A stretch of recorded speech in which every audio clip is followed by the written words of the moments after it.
আমি একটা government medical কলেজে student, new fourth year. New fourth ইয়ারে পড়ছেন আপনি? ইয়েস। আমার বাবা বিজনেস করে, আর আমরা 2 বোন। 2 বোন? আপনি কি বড় না ছোট? আমি ছোট। আপনি ছোট, আপনার আরেকটি বড় বোন রয়েছে। উনি কি ম্যারিড না আনম্যারিড? ম্যারিড। ম্যারিড। ওকে, আপনাদের বাড়ি কোথায়? বরিশাল। ওকে, বরিশাল। বরিশাল আসলে খুবই সুন্দর একটা শহর। বরিশালের বন্ধু যারা শুনছেন তাদেরকে বলি, বরিশাল আসলে খুবই সাজানো গোছানো, খুব সুন্দর একটা শহর। ওখানে শহরের মাঝখানে একটা পুকুর আছে, পুকুরটার নামটা কি মনে আছে? বিবির পুকুর বলে। বিবির পুকুর। বিবির পুকুর বলে। তো চলুন আপনার গল্পটা শুরু করি। ছায়া, কোথা থেকে শুরু করবেন? ছোট থেকে শুরু করি। জি প্লিজ। আপনি একটু জোরে বলবেন। হ্যাঁ, আপনার কথা শুনে মনে হচ্ছে যে আপনাকে আমরা স্টুডিওতে নিয়ে এসেছি, কোনো কিছু খাবার টাবার কিছু দেয়নি, একদম দুর্বল। হ্যাঁ, একটু জোরে বলতে হবে প্লিজ। ওকে, চলুন শুরু করে যাক। আমার ছোটবেলাটা বিশেষ করে শহরেই বেশি কেটেছে। আমি স্টুডেন্ট হিসেবে মোটামুটি ভালোই ছিলাম, তার জন্য আমাকে শহরে পড়াশোনা করানোর জন্য শহরে রাখা হয়েছে। আমি মতিঝিল আইডিয়ালি স্টুডেন্ট ছিলাম। ওকে। তো ওইখানে পড়াশোনা করতাম। ক্লাস 6 পর্যন্ত ওইখানে পড়ার পর আমি অসুস্থ হয়ে যাই। এবার অসুস্থ হয়ে যাওয়ার পরে আমি আমার গ্রামে শিফট হই। শিফট হওয়ার পরে আমি আমাদের ওইখানে গভর্নমেন্ট গার্লসে ভর্তি হই।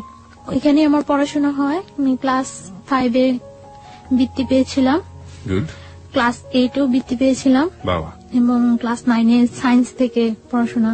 ওকে, এসএসসি আপনি সায়েন্স ব্যাকগ্রাউন্ড ছিল? Background science, SSC, higher math সহ। বাহ বাহ বাহ।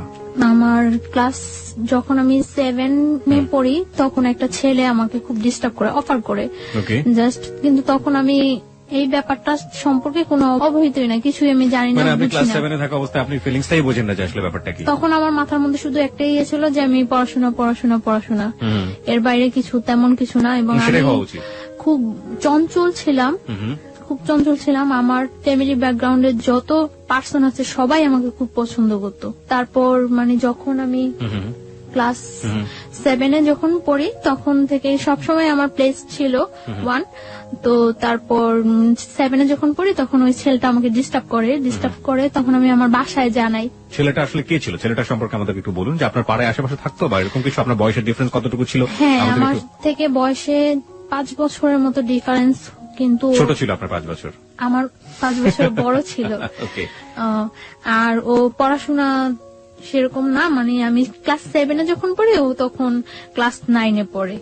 ওকে, মানে ওর পড়াশোনার গ্যাপ ছিল, এবং এসএসসি কমপ্লিট হয়নি, ওর গ্যাপ ছিল। পরে মানে ডিস্টার্ব করে, তখন আমি আমার বাসায় জানাই। বাসায় জানানোর পরে আমার বাসায় বলতে আমি আমার কিছু কাজিনের কাছে জানাই। কাজিনের কাছে জানানোর পর আমার কাজিন কি করে ওকে রাস্তা থেকে ডেকে মানে একটু শাসায় দেয় যে এরকম করবে না, এরকম করলে এরকম করবে। তো কিছুদিন চুপচাপ থাকে। চুপচাপ থাকার পর আমি আবার স্কুল যাই আসি, কোনো প্রবলেম করে না। কিছুদিন চুপচাপ থাকে, তারপর দেখা গেছে আমি যখন স্কুল যাই আমার সাথে সাথে যায়, আবার আমি যখন আসি তখন আমার সাথে সাথে আসে, এবং নানা রকম সাউন্ড করে। কি ধরনের সাউন্ড করতো মনে আছে? হ্যাঁ, এইরকম যে ভালো লাগে বললেই তো হয়, কি প্রবলেম, আমরা কি চলি না, এরকম মানে বিভিন্ন রকম সাউন্ড করে। তো মানে সাউন্ড করে এইভাবে ক্লাস 7 শেষ হয়ে যায়, ক্লাস 8 শেষ হয়ে যায়। তো 8-এ যখন আমি বৃত্তি পরীক্ষা দেব, তো বৃত্তি পরীক্ষাটা আমাদের স্কুল থেকে একটু দূরে আরেকটা স্কুলে আমার সেন্টারটা। তো ওই স্কুলে যাই আমি বৃত্তি পরীক্ষা দেই। তো পরীক্ষার মধ্যে ও হলের পিছন দিয়ে ওয়াল টপকায় হলের ভিতরে ঢুকে। তো ভিতরে ঢোকার পরে আমার সাথে কথা বলার জন্য আমার দাঁড় করায়। তারপরে কথা বলার জন্য দাঁড় করানোর পরে আমি বলি যে আপনি আমাকে এইভাবে ডিস্টার্ব করতেছেন, আমার পরীক্ষা চলতেছে, এটা কিন্তু ঠিক না। তো তারপর আমি বাসায় এসে ফার্স্ট তো আমার কাজিনদের কাছে আমি আবারও বলি। তো ওনারা বলে যে বাসায় কিছু বলিস না, এটা বাসায় বললে হয়তো সবাই টেনশন করবো। তো ওনারা আবার ওকে ডাইকা বলে যে তোমার একবার শাসাই দিলাম, ইয়ে হয় নাই, আরেকবার এরকম করলে কিন্তু একেবারে মাইরাটে পাটা ভাঙিয়ে দেবো, এরকম ভেঙে দেবে, এরকম কিছু বলে। কারা বলতো? আপনার কাজিন বলতো? কাজিনরা বলতো। আমার ছেলে। আপনার বাবা মাকে কাউকে জানাই না, মানে আমার কোনো প্রবলেম হলে আমি ওদেরকেই জানাইতাম। আপনি বাবা মাকে কেন জানাতেন না এটা আমাদেরকে একটু বলবেন? হেজিটেট ফিল করতেন নাকি কোনো ভয় পেতেন না কোনো সমস্যা? হ্যাঁ, হেজিটেট ফিল করতাম। দ্বিতীয়ত আমার আব্বু খুব একটু সেনসিটিভ টাইপের লোক, মানে কোনো ভেজাল বা আমাদের ওইখানে যে আমার আব্বুকে পছন্দ করে না এরকম কেউ নাই। তো তার জন্য আমি আমার আব্বুকে কিছু বলতে পারতাম না। আমার আব্বুকে আমি অনেক ভয়ও পাইতাম, কিছু বলতাম না। মানে আপনি আপনার আব্বুকে অনেক ভয় পেতেন। আর আপনার মা? আমার মাকে ওদেরকেও আমি কিছু বলিনি, কারণ আমি যে কোনো প্রবলেম করলে ওদেরকে বললে এটা সলভ হয়ে যায়। এখানে আমি একটু নোট করতে চাই সবাইকে, দেখবেন যে এই বয়সে, বিশেষ করে ও কিশোরী বয়স, ক্লাস 7 এর কথা বলছে, এই সময়টায় বাবা কিংবা মা তার সন্তানের সবচেয়ে ভালো বন্ধু হওয়া প্রয়োজন। দেখুন, ওর জীবনে কিন্তু অনেক বড় একটা ঘটনা ঘটে যাচ্ছে এবং সেটা ও তার কাজিনদেরকে বলছে। সমস্যা কিন্তু জট পাকাচ্ছে, যেটা যদি বাবা মাকে বলতো তাহলে হয়তো সমস্যাটা অন্যভাবে হলেও সেটা সমাধান হতে পারত, কিন্তু সে তার বাবা মাকে বলেনি, কারণ তার বাবা এবং তার মা তার ক্ষেত্রে খুব বেশি ফ্রেন্ডলি না। খুব বেশি ফ্রেন্ডলি না হলে এই ঘটনাগুলো বা এই গল্পগুলো আসলে বলা যায় না। যাই হোক, তারপরে কি হলো?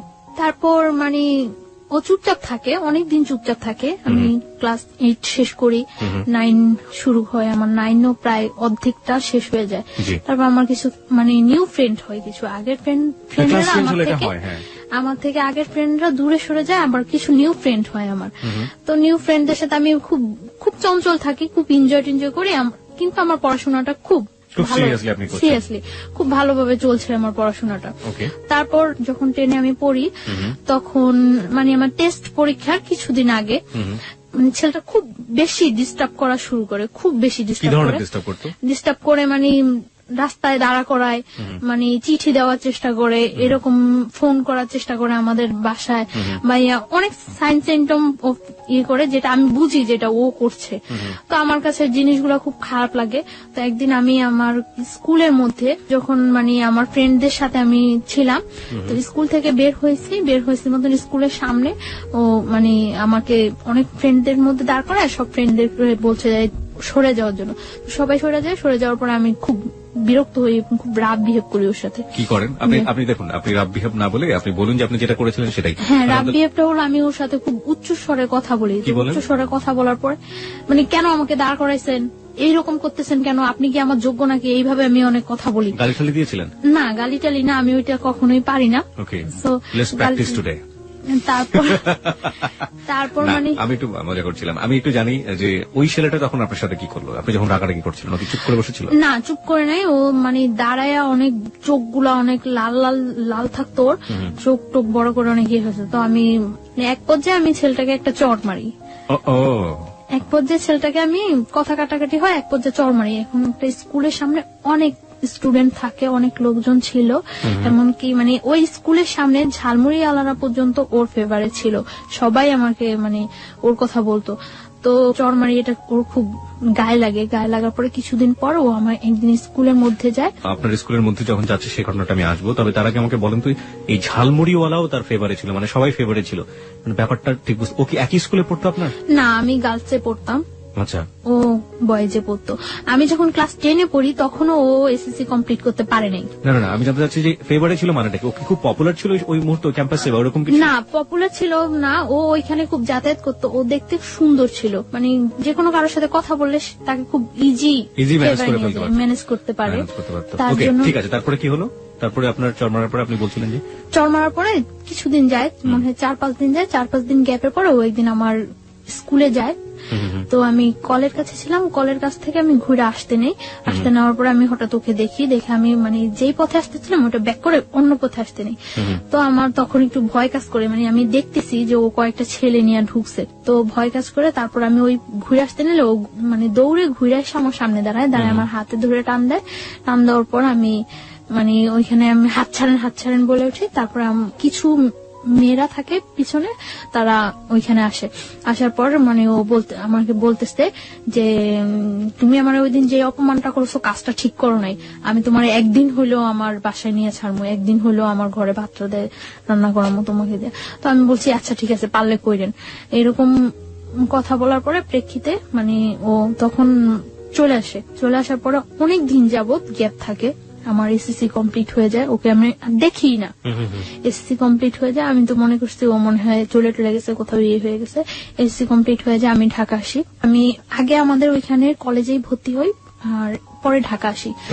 তখন ওই ইয়ারের সিস্টেম ছিল মানে পয়েন্টেই ভর্তি করানোর জন্য ওই ইয়ার সিস্টেম হয়। তো আমি হোলি ক্রসে ভর্তি হই, ফার্মগেট হোলি ক্রসে ভর্তি হওয়ার পর আমি এখানে একেবারে শিফট হয়ে যাই ফার্মগেট হোস্টেলে। এখানে পড়াশোনা করে মাঝে মাঝে বাড়ি যাওয়া হয়, ঈদে বাড়ি যাওয়া হয়। এমনিতে ততটা বাড়ি যাওয়া হয় না, খুব থাকে আমার উপরে, খুব প্রেশার থাকে পড়াশোনার উপর যে আমার রেজাল্ট ভালো করতেই হবে। তো আমার চলছে, ভালোই পড়াশোনা চলছে। ইন্টার পরীক্ষা দেওয়ার পরে বাড়ি যাই, অনেক দিন থাকি বাড়িতে। ওকে। যতদিন পর্যন্ত রেজাল্ট না হয় বাড়িতে থাকি। রেজাল্ট হওয়ার কিছুদিন আগে আমি ঢাকা আসি, মেডিকেলের জন্য কোচিনে এডমিট হই। তো এখানে কোচিং টুচিং করার পরে মেডিকেল আমি এডমিশন দিই। মেডিকেলে এডমিশন দেওয়ার পরে আমার মেডিকেলে চান্স হয়। চান্স হওয়ার পরে ওইখানে ভর্তি টর্তি হওয়ার কিছুদিন পরে ক্যাম্পাস বন্ধ হওয়ার পরে আমি বাড়ি যাই। ফার্স্টলি বাড়ি যাওয়ার পরে আমি আমার ওই ফ্রেন্ডদের সাথে এমনি কন্ট্রাক্ট হয়। এর মধ্যে একটা ফ্রেন্ড ঢাকায় এডমিট হয়েছে ইডেন কলেজে, তো ওর সাথে ভালো কন্ট্রাক্ট থাকে। তো বাড়ি যাওয়ার পরে সবার সাথে কন্ট্রাক্ট হয়। কন্ট্রাক্ট হওয়ার পর আমরা ঠিক করি যে একদিন টিচারের সাথে দেখা করবো। আমরা বাড়িতে যে হায়ার ম্যাথ যে টিচারের কাছে করতাম, ওই টিচারের কাছে দেখা করবো। ওই টিচার হলো বরিশাল মদনমোহন কলেজের টিচার। মদনমোহন কলেজের টিচারের সাথে দেখা করব। তো ওই টিচারের কাছে দেখা করার জন্য আমরা যাই, সকালবেলা যাই। আমি ওই দিন আমি চলে আসবো ঢাকা, তার জন্য আমি সকালবেলায় যাই যে আমার বিকালে ঢাকা চলে আসতে হবে। বরিশাল থেকে আসার ওয়েটা বিকালে। তো আমি সকালবেলা যাই, যাওয়ার পরে মানে অনেকক্ষণ হয়ে যায়, আমার ফ্রেন্ডরা কেউ আসে না।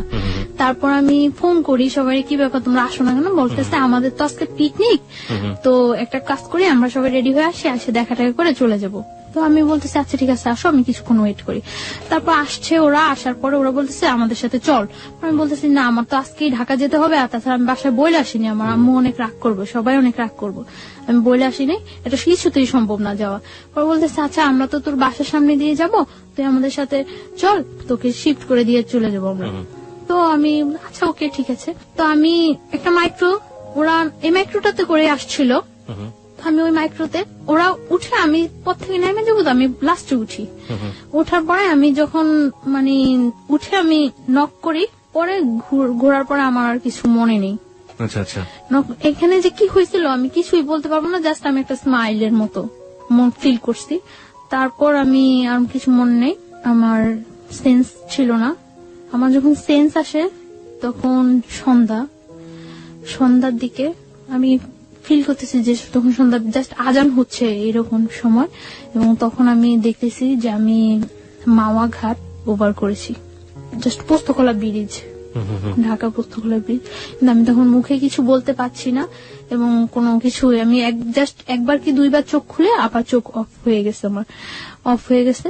তারপর আমি আর কিছু বলতে পারবো না। যখন আমার সেন্স আসছে রাত্রে, তখন প্রায় 2:30 কি 3টা বাজে মনে হয়, আমি ওইরকম মনে হচ্ছিল আমার কাছে 2:30 কি 3টা বাজে। তখন আমি যে জায়গা, ওই জায়গাটা টাঙ্গাইল, মানে আমি ব্যাক আসার সময় দেখেছি যে ওটা টাঙ্গাইল, কিন্তু তখন আমি জানি না ওটা যে টাঙ্গাইল।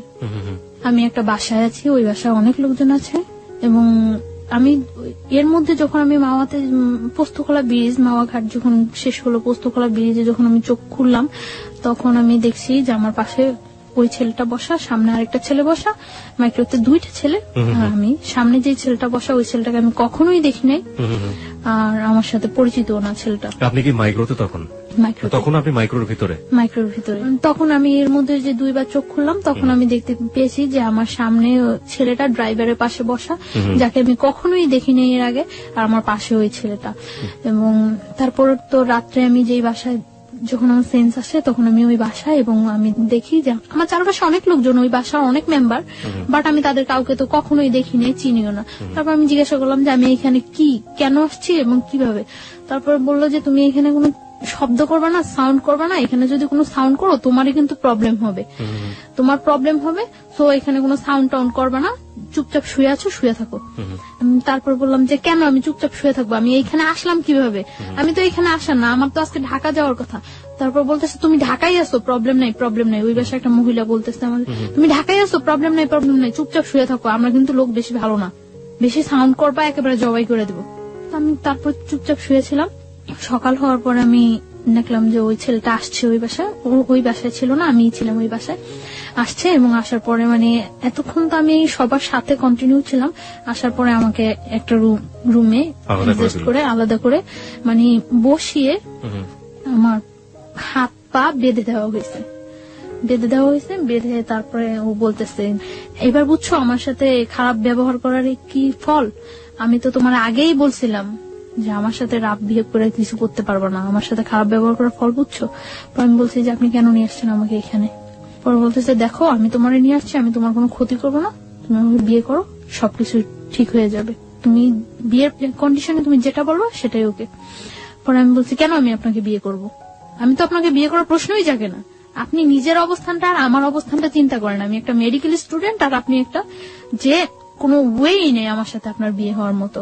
আমি কেন আপনাকে বিয়ে করবো? আপনি যে আমাকে এখানে তুলে নিয়ে আসছেন, এটা যদি কেউ জানে আপনার যে কি অবস্থা হবে একবার চিন্তা করছেন? পরে বলতেছে আমি তো তোমাকে তুলে নিয়ে আসছি, এটা তো কেউ জীবনে জানবো না, সবাই তো জানে তুমি আমার সাথে পালায় চলে আসছো। আমি বলছি হোয়াট, আমি আপনার সাথে পালায় আসছি মানে?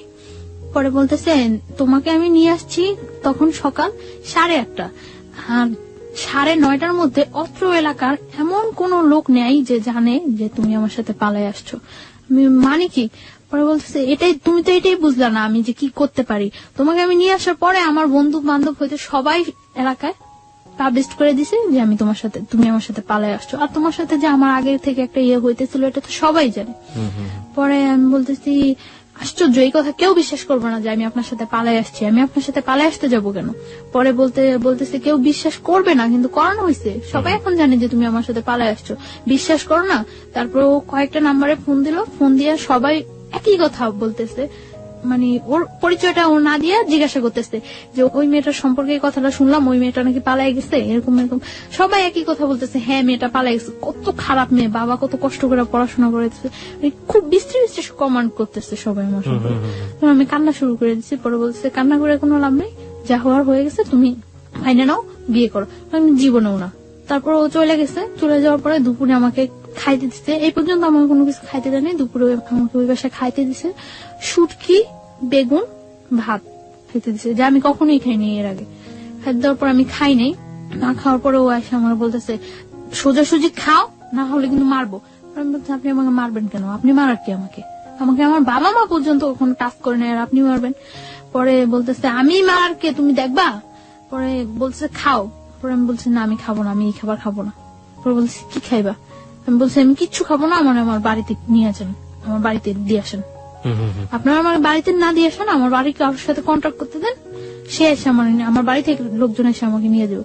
ইম্পসিবল, তুমি তো তোমার বাড়ি থেকে আর কখন জীবনেও কন্ট্যাক্ট করতে পারবে না, তুমি আর জীবনেও তোমার বাড়ির কারোর কাছে যাইতেও পারবো না, কন্ট্যাক্ট করতে পারবে না।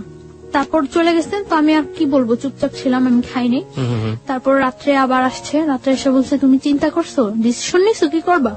আমি বলছি ডিসিশন নেওয়ার কিছু নেই, আমার পক্ষে আপনাকে বিয়ে করা সম্ভব না। আর আগে তো যা ছিল এখন তো আরো আগে সম্ভব না। আপনি কতবার একটা অপরাধ করছেন, আপনি আমার তুলে নিয়ে আসছেন না জানেন, তারপর আনছেন টানছেন সবার কাছে, আবার এটা প্রকাশ করে দিচ্ছেন আমি আপনার সাথে পালাই আসছি। কত খারাপ কাজ করছেন, ইম্পসিবল, আমি আপনাকে কখনোই বিয়ে করবো না। পরে বলতেছে তুমি বিয়ে করবা, পরে তুমি আমার সাথে সংসারও করবা, আমার কাছেই থাকবা তুমি। বলছে না আমি কখনো এই কাজ করবো না, আমি আপনার বিয়ে করবো না, আপনি যদি আমার মায়েরাও ফেলান তারপর আমি আপনাকে বিয়ে করবো না। তারপর বললো মায়েরা ফেললো বিয়ে করবো না? না, আমি বলছি না করবো না। তারপর বলতেছে যে খাও, এখন ডিম ভাজি আর ভাত নিয়ে আসছে খাওয়ার জন্য। যে জায়গায় নিয়ে গেছে ওই ফ্যামিলিটা তো এস্টাবলিশড ফ্যামিলি না, কিন্তু মানে লোকগুলা খুব ভালো না, এটা আমার কাছে আমি ফিল করতে পারছি যে লোকগুলো খুব ভালো না। তারপর বলছে খাইবা না? পরে আমি বলছি না খাবো না। তারপরে তখন আমার অনেক মানে চুল ছিল, বড় চুল ছিল, আমি তখন বোরকা পরি না, চুল ছিল। তখন বলতেছে যে এখন যদি আমি তোমার চুলগুলি সব কাটে দেই তারপর কি তুমি খাইবা? আমি বলছি আপনি আমার চুল কাটবেন কেন? তোমার চুল কাইটা, তোমার চুল একেবারে মানে চুরি করলে মানুষ যেভাবে চুল কাটে ওইভাবে চুল কাইটা তোমার যদি একেবারে চেহারা নষ্ট করে সব ইয়ে করে যদি তোমার রাস্তায় ছেড়ে দেয় তারপরে কেমন হইব? তার চেয়ে বরং তুমি স্বাভাবিক আমাকে বিয়ে করো, বিয়ে করার পরে তুমি যদি পড়াশোনা করতে চাও, সব যা করতে চাও সবকিছু ঠিক আছে, আমি তোমার পড়াশোনা করো। না আমি আপনাকে বিয়ে করবো না। পরে এভাবে আরো 2-3 দিন চলে গেল। হ্যাঁ না খাওয়া, আমি খুব উইক হয়ে যাচ্ছি, না খাওয়া 2-3 দিন চলে গেছে। 2-3 দিন চলে যাওয়ার পরে টর্চার করা শুরু করলো। টর্চার বলতে কি এমনিতে কোনো টর্চার না, জাস্ট চড় মারতো। আর আমার মানে পা বাঁধা এইভাবে বাইধে রাখছিল, তো পায়ের নখের মধ্যে পাড়া দিয়ে দাঁড়ায় থাকতো, যেটা খুব পেন ফিল হতো, কারণ নখ তো খুব সেন্সিটিভ জায়গা, ওইখানে পাড়া দিলে খুব পেন ফিল হতো। তখন আমি মানে চিল্লাইতে চাইলে মুখ বন্ধ করে ধরে রাখতো। তো এইভাবে প্রায় 7-8 দিন চলে গেছে। 9 দিনের দিন আমি মনে করছি, নিজে ইয়ে করতেছি যে এখান থেকে আমার, যেহেতু আমার ফ্যামিলি কেউ জানেই না আমি কোথায় আছি, আর এখান থেকে আমার খুঁজে বাই করা সম্ভব না যে আমি এইখানে আছি, যে খুঁজবো তারা খুঁজে যে বাই করবো, তারা কি আমার আদৌ খুঁজতেছে না এইটাই মনে করতেছে যে আসলে আমি পলাই গেছি, সেটাও তো আমি জানি না যে আমি কিভাবে শিওর হম যে হ্যাঁ আমার তারা খুঁজতেছে, তারা আমার খুঁজে নিব, এই আশায় যে আমি বসে থাকবো, কিভাবে আমি শিওর হব? তারপর আমি ইয়ে করলাম যে না, আমি ওর ওয়েতে রাজি হয়ে যাই, তবে কিছু কন্ডিশন দিয়ে। তারপর আসে রাত্রে আসার পর ওই বাসায় থাকে না, ওই বাসায় শুধু আমি থাকি। ওই বাসায় থাকে না, একটা ঘরের মধ্যে আমাকে আটকে রাখছিল। ঘরটা হলো অর্ধেক টিন অর্ধেক মাটি, এরকম ঘর। তো আমি তারপর আসার পরে আমি বলছি আচ্ছা ঠিক আছে, আমি আপনার বিয়ে করতে রাজি, তবে সত্য আছে। কি সত্য? সত্য হলো আমার পড়াশোনা শেষ না হওয়া পর্যন্ত আমি আপনার সাথে কোনো রিলেশনে যেতে পারবো না। যেহেতু আমার ক্যারিয়ার আছে, আমি মেডিকেল স্টুডেন্ট, আমার এত কষ্ট করে যেহেতু আমি এতটুকু আসছি, আমার ইয়াটা শেষ হোক, সেটা আপনার জন্য বেটার হবে, আমার জন্য বেটার হবে। যেহেতু আপনিও ততটা এস্টাবলিশড না, তখনও একটা চাকরি করতো নাকি, ওই যে অনেকদিন আগে চলে আসছে দেশ থেকে, আসে ঢাকা একটা চাকরি করতো। তো বললো যে এটা কি, এই কথা কি থাকবো? আমি বলতেছি হ্যাঁ এই কথা থাকবো, আমি পড়াশোনা করা পর্যন্ত আমাকে আপনি কোনো ডিস্টার্ব করবেন না, আমি তো বিয়ে তো করছি না। আর তারপরে বলতেছে ওকে। আপনি আসলে ডিস্টার্ব না করা বা রিলেশন বলতে আসলে কি বোঝালেন? যে ফিজিক্যাল রিলেশনের কথা? ফিজিক্যাল বা মেন্টালি বা ওর পরিবারে নিয়ে যাওয়া, সংসার, মানে সবকিছু থেকে যাতে অ্যাভয়েড করতে পারি সবকিছু। আমি ওকে বললাম যে দেখেন, আপনি তো খুব ভালো করে জানেন যে আমি মেডিকেলে পড়াশোনা করি, আমার রেজাল্ট কি বা আমার ক্যারিয়ারটা কেমন হতে পারে। আর আমার ক্যারিয়ার, আমি যদি আপনাকে বিয়ে করি তাহলে তো আপনার ক্যারিয়ার, আমার ক্যারিয়ারের সাথে আপনিও তো জড়াই গেছেন, তাহলে আমার একটা ভালো ক্যারিয়ার হলে সেটা আপনার জন্য ভালো হবে। তো আপনি আমাকে কয়েকটা বছর সময় দেন, আমার ইয়েটা শেষ হোক, পড়াশোনাটা শেষ হোক, তারপরে আমি আপনার সব ওয়ে মানিয়ে নেব। সেই পর্যন্ত আপনি আমাকে কোন রকম জোড়াজুড়ি বা কোন রকম ইয়ে করতে পারবেন না। পরে বলতেছে আচ্ছা ঠিক আছে। তারপর মানে ওই দিন রাত্রে চলে যায়, সকালে ও একজন লোক নিয়ে আসে। লোকটাকে, এটা কি কাজী না উকিল না কি আমি কিছুই জানি না, একটা লোক নিয়ে আসে, স্টাম্প নিয়ে আসে। স্টাম্পের মধ্যে ওই লোকটা আমার একটা ছবি তোলে আর ওর একটা ছবি তোলে, দুইটা ছবি পাশাপাশি রেখে পিন আপ করে দেয়। পিন আপ করে ওই লোকটা স্টাম্পে যে কি লেখে সেটাও আমি জানি না, জাস্ট স্টাম্পের মধ্যে আমি সই করে দেই। তাও আমি মানে সই করার সময় ভাবতেছি যে আমি কি সই করব না করব না করব না করব না, ওটা সারা জীবনের প্রশ্ন, কি করব আমি। তখন আমি সই করার সময় ভাবতেছি, তখন ও আমার একটা চড় মারলো লোকটার সামনে একটা চড় মারার পরে বলতেছে যে আগেই তো কথা হয়ে গেছে, এখন আবার এরকম করার কি আছে। লোকটা মনে করতেছে না যে আমি তোমার জোর করে নিয়ে আসছি। পরে আমি আমার ফুল নেমটা অর্ধেক লেখি আর বাকিটা লেখি না। ওকে, ফুল নেমের অর্ধেক লিখি, ও সই করে দেয়। সই করে দেওয়ার পর ওই দিনই মানে সকালে 8টার দিকে ইয়ে হয়, 9টার দিকে ওই বাসা থেকে বের হয়ে নিয়ে আসে। বাসা থেকে বের হওয়ার পরে যখন বাসে উঠি তখন দেখি যে এটা টাঙ্গাইল। তো ঢাকা নিয়ে আসে, ঢাকা নিয়ে আসার পরে আমি ওই দিনই ঢাকা, আমি আমার হোস্টেলে চলে যাই। আমি বলি যে আমি আমার হোস্টেলে চলে যাই, আপনার সাথে বিয়ে তো হয়ে গেছে। জাস্ট আমি হোস্টেলে উঠি। হোস্টেলে ওঠার পরে 2-3 দিন ভালো যায়, কোনো ইয়ে করে না। আমি আমার ফ্যামিলির সাথে যোগাযোগ করার চেষ্টা করি যে কি করব আমি এখন। আমার ফ্যামিলির সাথে যোগাযোগ করার জন্য অনেক চেষ্টা করি, বাট আমার ফ্যামিলির সাথে কোনো কন্ট্যাক্ট করতে পারি না। কেন পারেন না? মানে বাড়ির যে নাম্বারটা, ওই নাম্বারটা অফ থাকে, ওই নাম্বারটা অফ। আর অন্য কোনো নাম্বার আমার কাছে মনে নেই, আমার মানে ইয়ে থাকে না। তারপর আমি অনেক ট্রাই করার পরে আমি আমার মানে দুলাভাইয়ের সাথে, বোনের হাজবেন্ডের সাথে যোগাযোগ করি। যোগাযোগ করার পরে উনি বলতেছে যে আচ্ছা যা হয়েছে তো হয়ে গেছে, কেউ বিলিভ করে না যে তুমি ইয়ে করছো, তোমার নিয়ে গেছে, সবাই এটাই বিলিভ করে। আর দেখো গ্রাম তো, সমাজ তো, সবাই একটাই জিনিস বিশ্বাস করে যে তুমি ইয়ে করছো, চলে গেছো। আর এখন যদি তুমি ফিরে আসো, এটা মানে কেউ মাইনে নিব না, এটা সবাই তোমার বরং ধিক্কার দিব। তো আমি তারপর বুঝাই বলি, অনেক বলার পর আমি ট্রাই করি আমার ফ্যামিলির কাছে ফিরে যাওয়ার জন্য, কিন্তু তারা কেউ আমাকে নেওয়ার ইয়ে করে না। তখন আমার যে দুলাভাই, ওনার সাথে আমার বোনের জাস্ট ইয়ে হয়, এঙ্গেজ হয়, বিয়ে হয় না। তখন বলে যে দেখো এইটার কারণে হয়তো তোমার বোনের অনেকটা ইয়া ফিল করতে হতে পারে। তো উনি এই কথা বলার পর আমি মানে চুপচাপ থাকি। তারপর উনি বলে যে তুমি যেভাবে আসো ওইভাবে থাকো, তোমার যতটা হেল্প প্রয়োজন সব আমি করব, কেউ ইয়ে করবে না। তোমার হেল্পের প্রয়োজন আমি, যতটা ইয়ে করার প্রয়োজন আমি করব, তুমি পড়াশোনা করতে থাকো, আমি ট্রাই করব তোমাকে যথাসম্ভব বাহিরে পাঠিয়ে দেওয়ার জন্য। কারণ তুমি বাহিরে গেলে গিয়ে তো ওরা আয়ত্তার বাইরে চলে যাবে। জানালেন না ব্যাপারটা? হ্যাঁ জানাই, কিন্তু তারা কেউ আমাকে নেওয়ার জন্য আগ্রহ ফিল করে না। আপনি আমাকে একটু বলেন তো, খুলেই বলেন যে আপনি ফার্স্ট কখন বাবা আমাকে জানালেন, কি রিয়াক্ট করলো, আমি একটু জানতে চাই। This is a very important part of this story. হ্যাঁ, আমি যখন মানে ঢাকা আসি, হোস্টেলে উঠি, হোস্টেলে ওঠার পরে তখন আমার কাছে কোনো টাকা পয়সা কিছুই থাকে না। তো হোস্টেলে ওঠার 2-3 দিন পরে আমি আমার একটা ফ্রেন্ডের নাম্বার থেকে আমার বাড়িতে ফোন করি। ফোন করার পরে বাড়ির নাম্বারটা অফ। এভাবে আরো 4-5 দিন চলে যায়, আমি কারোর সাথে কন্ট্যাক্ট করতে পারি না। তারপরে আমি হঠাৎ একদিন আমি আমার বই নাড়তেছি, বইয়ের মধ্যে আমার ওই দুলাভাইয়ের নাম্বারটা পাইছি। পাওয়ার পরে আমি আমার দুলাভাইয়ের কাছে ফোন দিছি। দুলাভাইয়ের কাছে ফোন দেওয়ার পরে ভাইয়াকে আমি সব বললাম। আপন দুলাভাই এটা? হ্যাঁ। ওকে।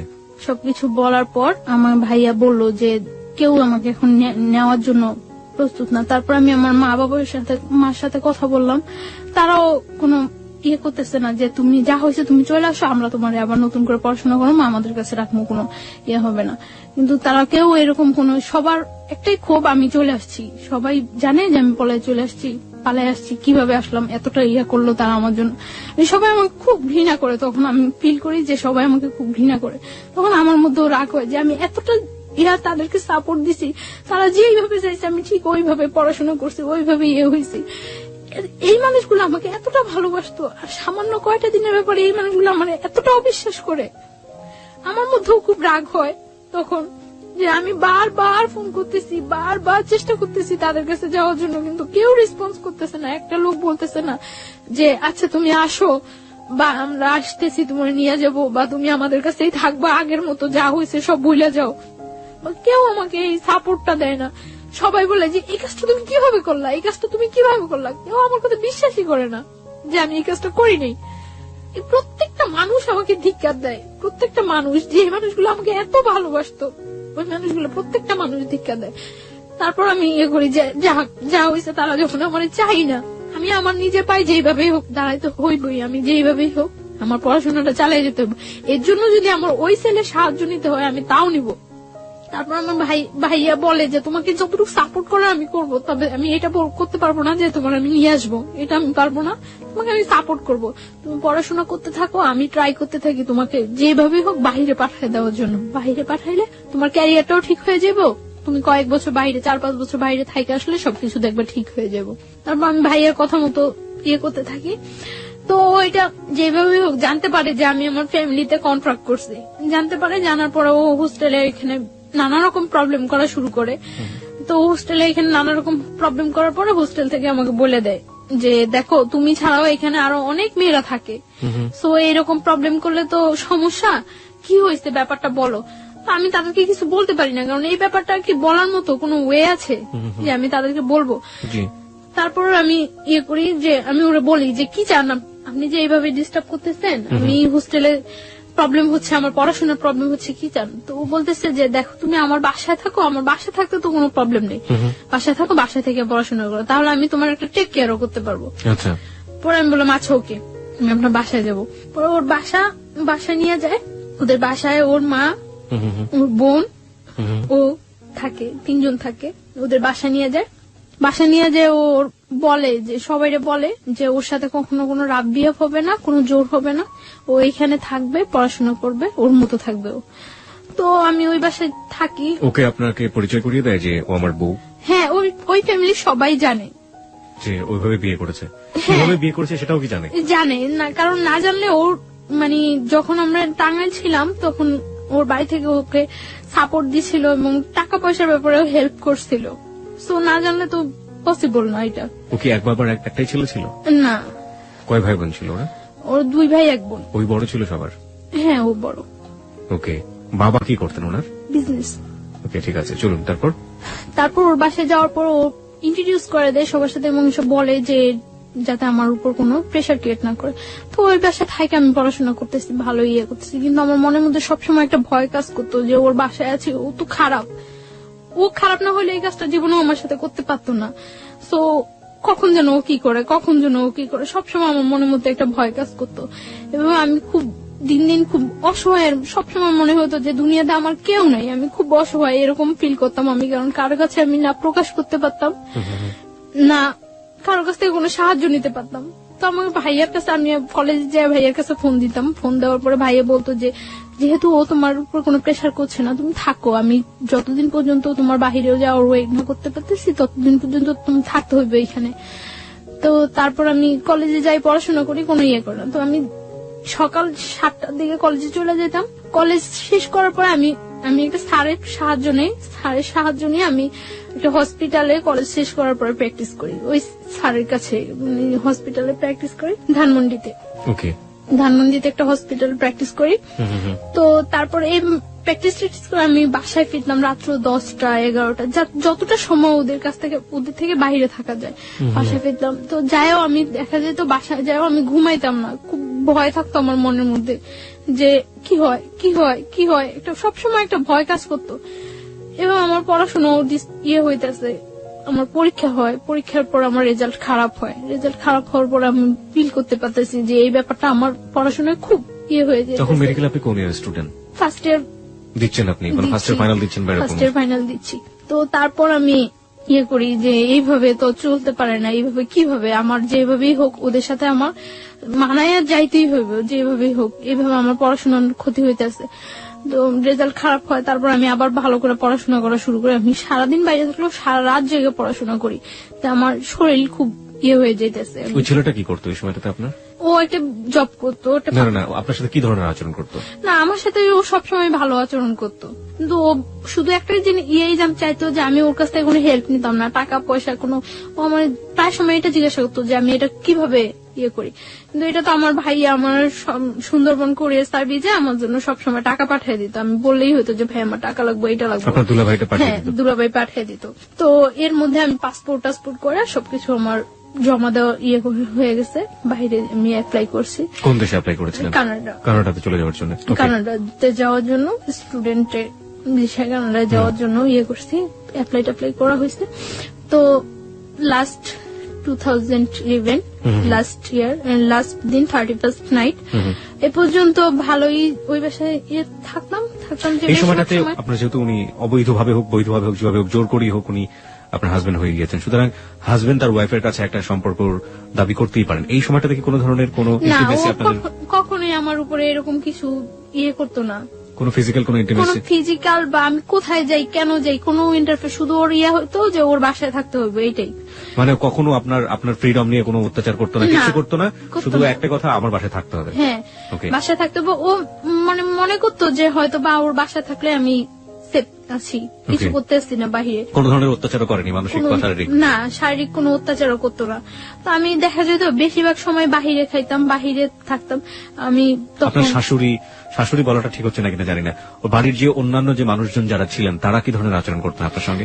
হ্যাঁ, আমার শাশুড়ি মানে ওর মা ফিল করতে পারতো যে আমি ওকে খুব ডিসলাইক করি এবং আমি আজকে হোক কালকে হোক চলে যাবো, এটা উনি ফিল করতে পারতো। উনি সবসময় বলতো যে এই মেয়ের জন্য এত কিছু করতেছোস, এই মেয়ের পড়াশোনা করানোর জন্য এই মেয়ের জন্য এত কিছু করতেছ, মেয়ে থাকবো না। তো সবাই বলতো, মানে উনি আপনার সাথে কোনো খারাপ আচরণ করতো না, আমার সাথে কোনো করতো না। আমার সাথে জাস্ট মানে আমি খুব কথা বলতাম না বাসায়, যে সবসময় আমি চুপচাপ থাকতাম, অফ থাকতাম সবসময়।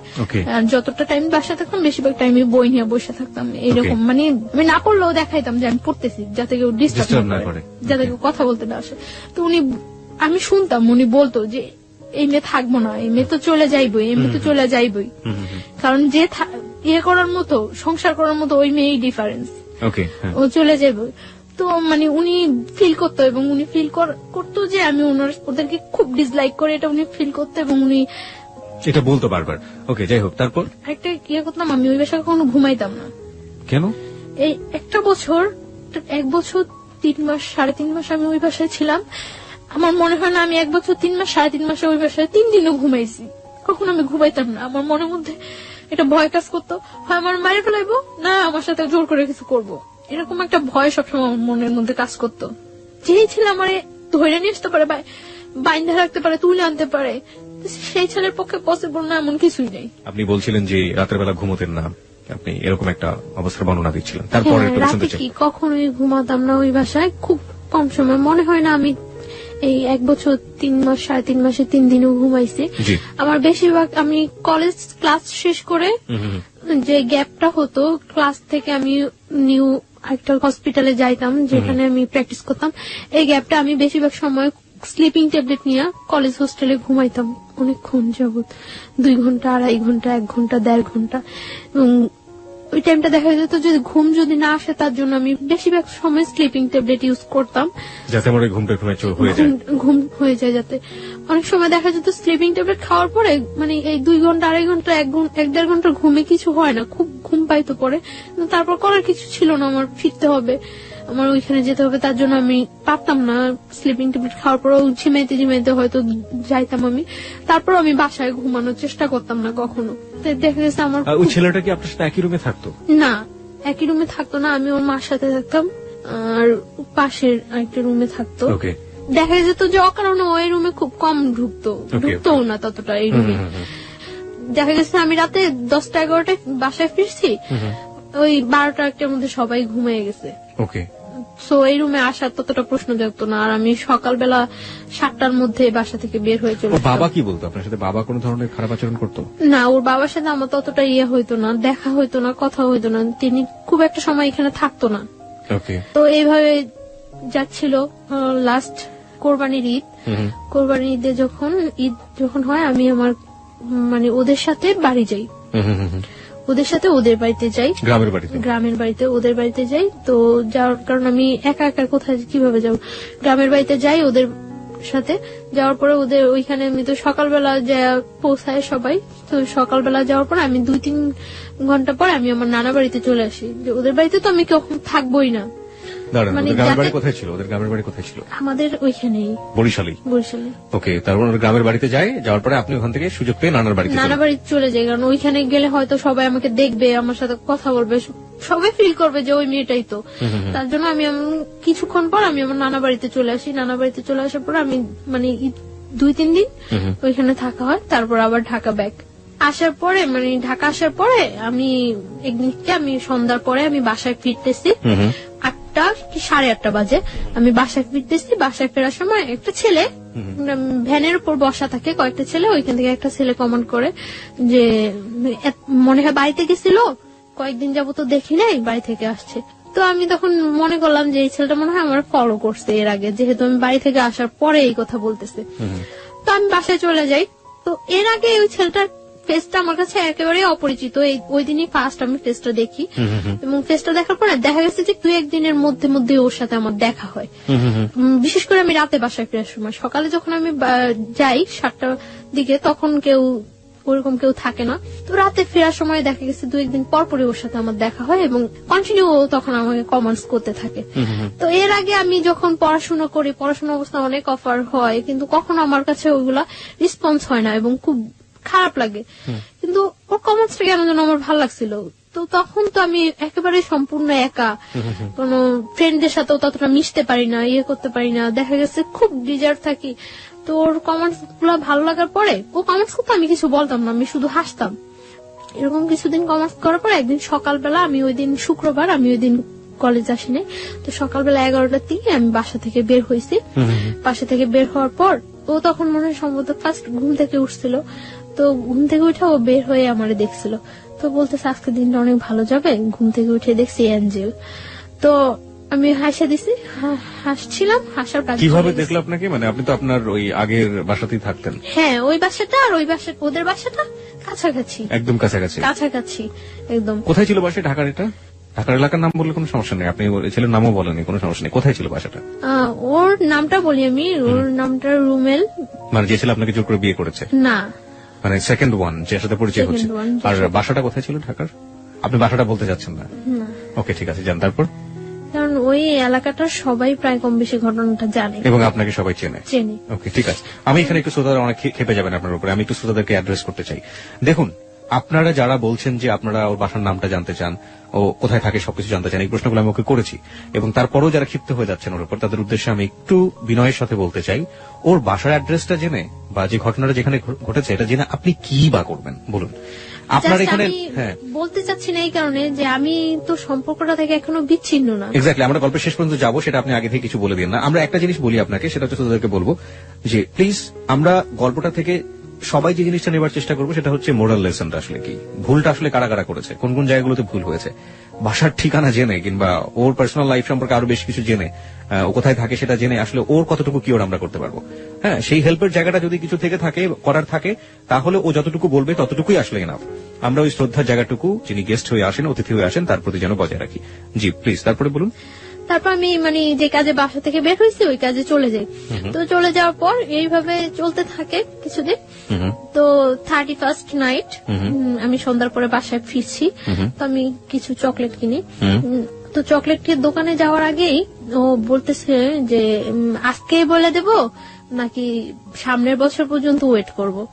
তো ও বলতেছে, তখন আমি চকলেট কিনে আসার সময় ওর হাতে ওর একটা চকলেট মানে দূর থেকে এভাবে ধরে দিছি, দিয়ে বলতেছি যে কারোর জন্য কি কখনো কিছু ওয়েট করে, সবকিছু সময় মতোই বলতে হয়। আর এই যে একটা বছর গেছে গিয়ে, এরকম একটা বছরের মতো একটা জীবনও চলে যেতে পারে। সো কারোর জন্য কখনো কিছু ওয়েট করানো উচিত না। যেটা আমার বলার বা যেটা আমার করার সেটা জাস্ট টাইমেই করা উচিত। তো ওই কথাটা বলার পর আমি এই কথাটা বলে আমি সাথে সাথে কিছু না বলে সাথে সাথে চলে আসতেছি। ও আমার পিছনে আসতেছে। তো আসে আমার বাসার গলির মধ্যেই, মানে যে বাসা আমি যাবো ওই বাসার গলির মধ্যে ও বললো যে জাস্ট 1 মিনিট একটু দাঁড়ান। তো আমি দাঁড়াইলাম, দাঁড়ানোর পরে বলতেছে আপনার নামটা জানতে পারি? তো আমি আমার নামটা বললাম। বলার পর ও বলতেছে যে আপনার ফোন নাম্বারটা জানতে পারি? সরি, আমার ফোন নাম্বারটা তো দেওয়া যাবে না। পরে বলতেছে যে এই চকলেটটা নিয়ে যান, আজকে যদি আপনার ফোন নাম্বারটা আমাকে দিতেন সেটাই আমার জন্য বড় গিফট হতো। আমি বললাম যে আমি চকলেটটা নিয়ে আপনি ব্যাগ দিয়ে নিয়ে যেতে পারি, বাট আমি আমার ফোন নাম্বারটা দিতে পারবো না। তো বলতেছে দিবেন না? আমি বলতেছি না, ফোন নাম্বারটা দেবো না। পরে বলতেছে চকলেটটা দিয়ে দিবেন? পরে বলতেছে না, চকলেটটা নিয়ে চলে গেছে। চলে যাওয়ার পর তো 1st জানুয়ারি ওর সাথে আমার দেখা হয় নাই। তো 2nd 3rd জানুয়ারিতে ওর সাথে আবার আমার সাথে দেখা হয়েছে। দেখা হওয়ার পরে দেখা গেছে ও আমি যেই টাইমটা বাসা ফিরি ঠিক ওই টাইমটা স্পেসিফিক ধরে রাখে এবং ওই টাইমটা আমার সাথে কথা বলে। প্রত্যেকদিন যাওয়ার সময় কথা বলে, ও বলে আমিও বলি। মানে ও যেটা বলে আমি ওটা রিপিট অ্যান্সার করি। তো একটা কাগজের মধ্যে 6 জানুয়ারি দিন ও একটা কাগজের মধ্যে ওর ফোন নাম্বারটা লিখে আমাকে দেওয়ার জন্য যায়। তো আমি বলি যে আপনার ফোন নাম্বারটা দিয়ে লাভ নাই, আমি আপনাকে কখনো ফোন করব না। তো বলে যে তাহলে আপনার ফোন নাম্বারটা প্লিজ দেন। তো আমি নাম্বারটা দেই। দেওয়ার পর আমি বাসায় ঢুকতে না ঢুকতে ও ফোন করার পর ও বলতেছে যে আমি ওর নাম জিজ্ঞাসা করি। নাম জিজ্ঞাসা করে ওর নাম বলার পরে ও আমারে বলতেছে আপনি কি নার্স? আমি বলতেছি না, সরি আমি নার্স না। মানে আমার অ্যাপ্রনটা দেখে পরে বলতেছে নার্স না, তাহলে কি আপনি? পরে আমি বলতেছি যে আমি পড়াশোনা করি মেডিকেলে। বলতেছে কোন মেডিকেলে পড়ে? তো আমি বলতেছি যে আমি ওই মেডিকেলে পড়ি। তো আমি ওরা জিজ্ঞাসা করতেছি যে আপনি কি করেন? আমি বলতেছি যে আমি পড়াশোনা করি। আমি কোথায় পড়ি? বুয়েটে পড়ি। ওকে। তো আমি মনে করলাম বুয়েটে পড়ে, কথা বলি। ওর কথাগুলো খুব মানে ইনোসেন্ট লাগতো। মনে হয়তো যে খুব মারপ্যাচ নেই, খুব ইজি কথা বলে। তো আমি কথা বলছি। 1st দিন কথা বলার পরে ও 2nd দিন আমাকে অফার করলো আপনি আমার সাথে বিয়েতে যাবেন? তো আমি বললাম যে আচ্ছা যাবো।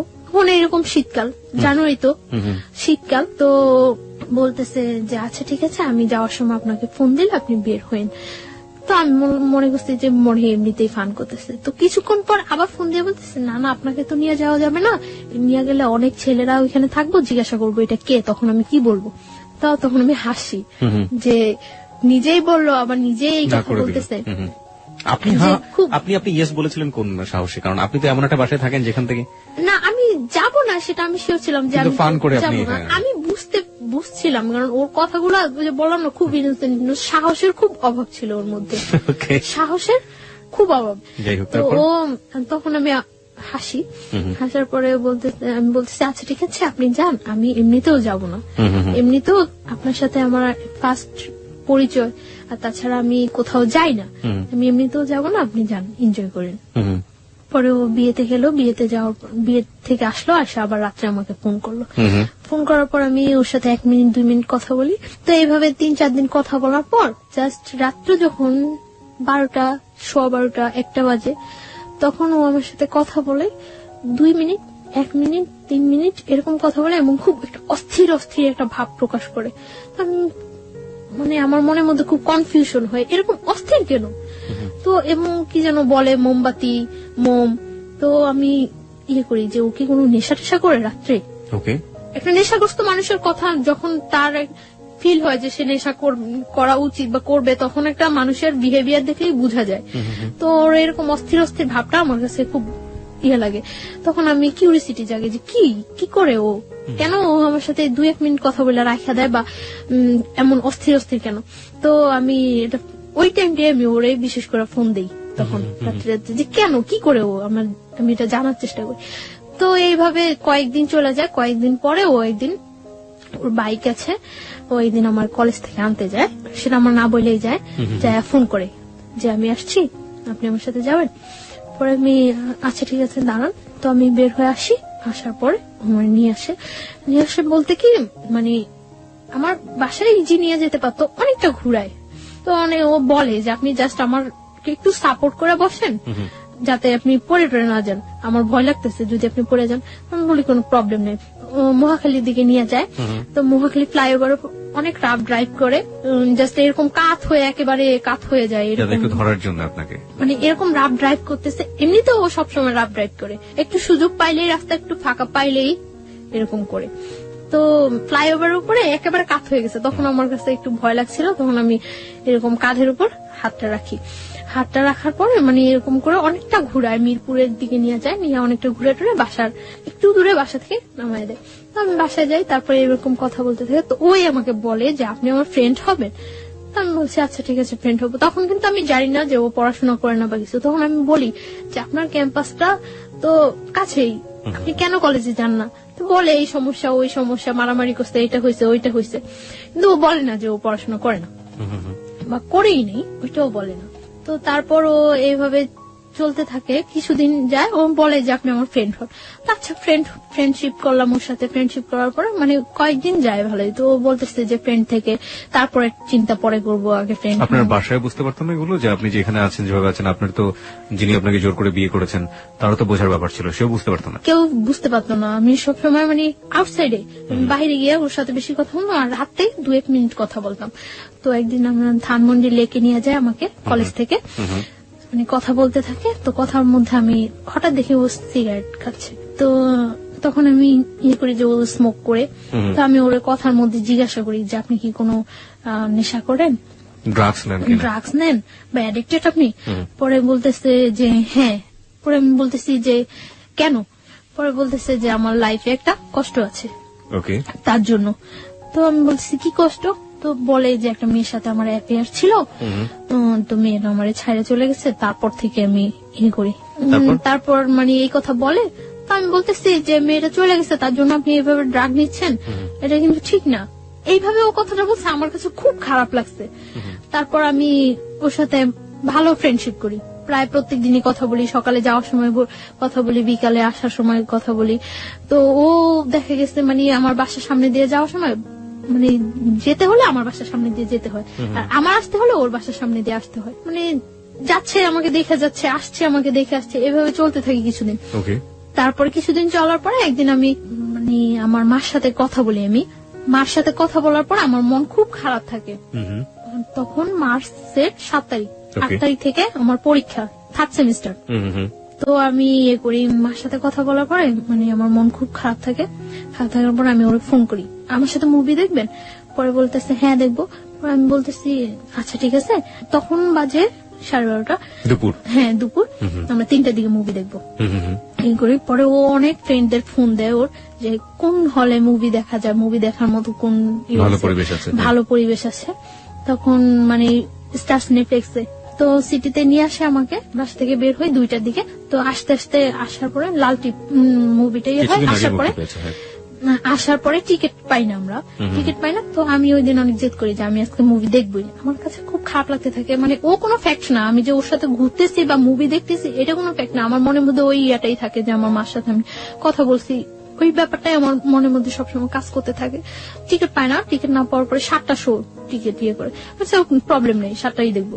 টিকিট কেনার পরে এখন এখানে গিয়ে এতক্ষণ ওয়েট করবো। তো ও আমাকে বাইরে নিয়ে যায় বাইক দিয়ে, একেবারে টিএসসি ভার্সিটি হয়ে একেবারে ওইদিকে জগন্নাথ কলেজ টলেজ ওইদিকে ইয়ে হয়ে ঘুরায়। তো ঘোরানোর পরে গোলা কিনে গোলা কিনে, আমি তো গোলা খাই। গোলা খাওয়ার পরে ও শহীদ মিনারের ওইখানে বসে, ও বাইকের উপরে বসে, আমি শহীদ মিনারের যে সিঁড়ি, আছে হ্যাঁ, সিঁড়িতে। প্রাচীরটা আছে Okay. যে সাইডে একেবারে ওইখানে বসে। স্যান্ডেল খুলে বসছিলেন না স্যান্ডেল না মানে পা ঝুলে, পা Okay. ওই পাশে ঝুলে। শহীদ মিনার সম্পর্কে আপনারা মাঝে মাঝে এই ধরনের পত্রপত্রিকায় আমরা ইনফরমেশন গুলো পাই, যারা ওখানে বসেন, কাপল বসেন আর নর্মাল মানুষ বসেন, যাই বসেন না কেন, শুধুমাত্র 21শে ফেব্রুয়ারির দিন ছাড়া আর এই ফেব্রুয়ারি মাস ছাড়া বাকি দিনগুলো আসলে আমাদের শ্রদ্ধা থাকে না, আমরা স্যান্ডেল সহ উঠে যাই, যাচ্ছে তাই একটা পরিবেশ থাকে।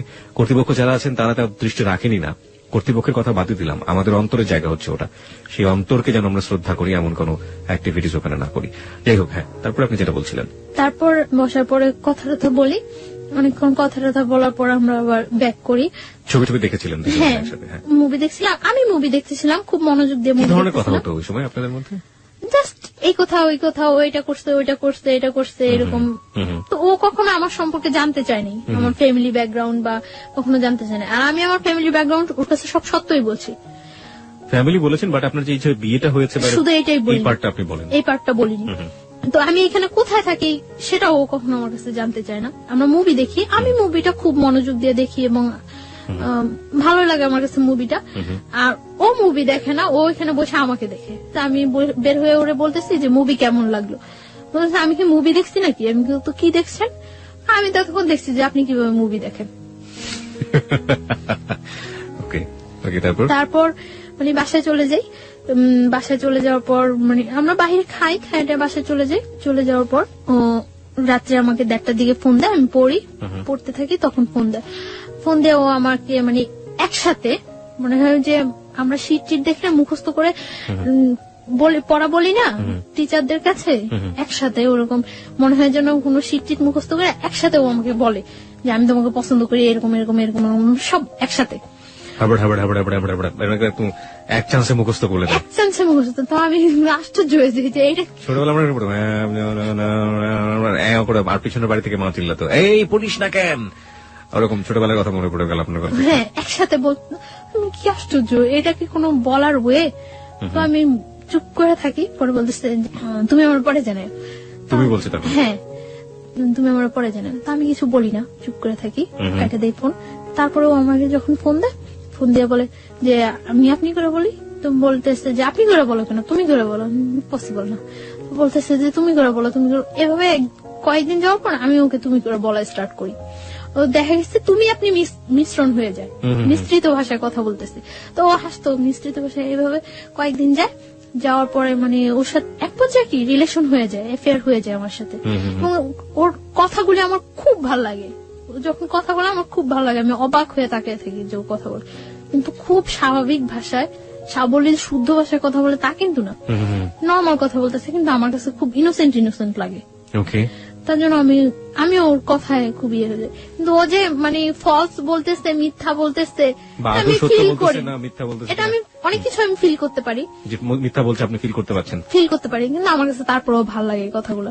কারণ ওই সময়টা আমার কেউ ছিল না, আমার পাশে একটা লোক যে আমি তার সাথে ইয়ে করবো, এনজয় বলতে আমার লাইফটাই খুব ইয়ে ছিল। যতক্ষণ ওর সাথে থাকতাম বা কথা বলতাম আমার কাছে খুব ভালো লাগতো।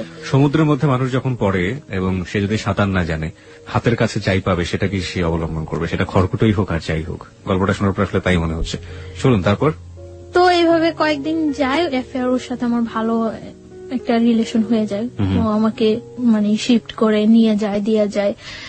ওর সাথে যে কোনো ব্যাপারে আমি ওর সাথে শেয়ার করি, যে কোনো। কিন্তু শুধু একটা ব্যাপারই আমি বলি না, যে আমার আগে একটা বিয়ে হয়েছিল, আমি অনেক ট্রাই করি বলার জন্য যে আমার এটা বলা উচিত, কিন্তু আমার বলতে গেলেই ভয় হয় যে এটা বললে সম্ভবত ও আমার সাথে রিলেশন রাখবে না। কিন্তু ওর কথার মধ্যে অনেক সময় প্রকাশ পাইতো যে ও বলতো যে তোমার যদি 20টাও বিয়ে হয় তাতেও কোনো প্রবলেম নেই, তারপর আমি তোমাকে বিয়ে করবো। আচ্ছা, তার মানে আপনি বলে দিয়েছেন যে আপনি তাকে লাভ করেন?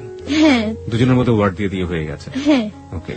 তো ওর সাথে আমার রিলেশনটা ভালো চলতে থাকে। তো আমি যেখানে থাকি ওইখানে কেউই জানে না যে আমি ওই ছেলেটার ওয়াইফ, কেউ জানতো না। মানে কি বাড়ির লোকজন ছাড়া আশেপাশে কেউ? বাড়ির লোকজনও জানতো না, কারণ আমরা একটা ফ্ল্যাট বাসায় থাকতাম, কেউ জানতো না যে আমি ওই ছেলেটার ওয়াইফ। ওর ফ্যামিলি ছাড়া আশেপাশে কেউ জানতো না।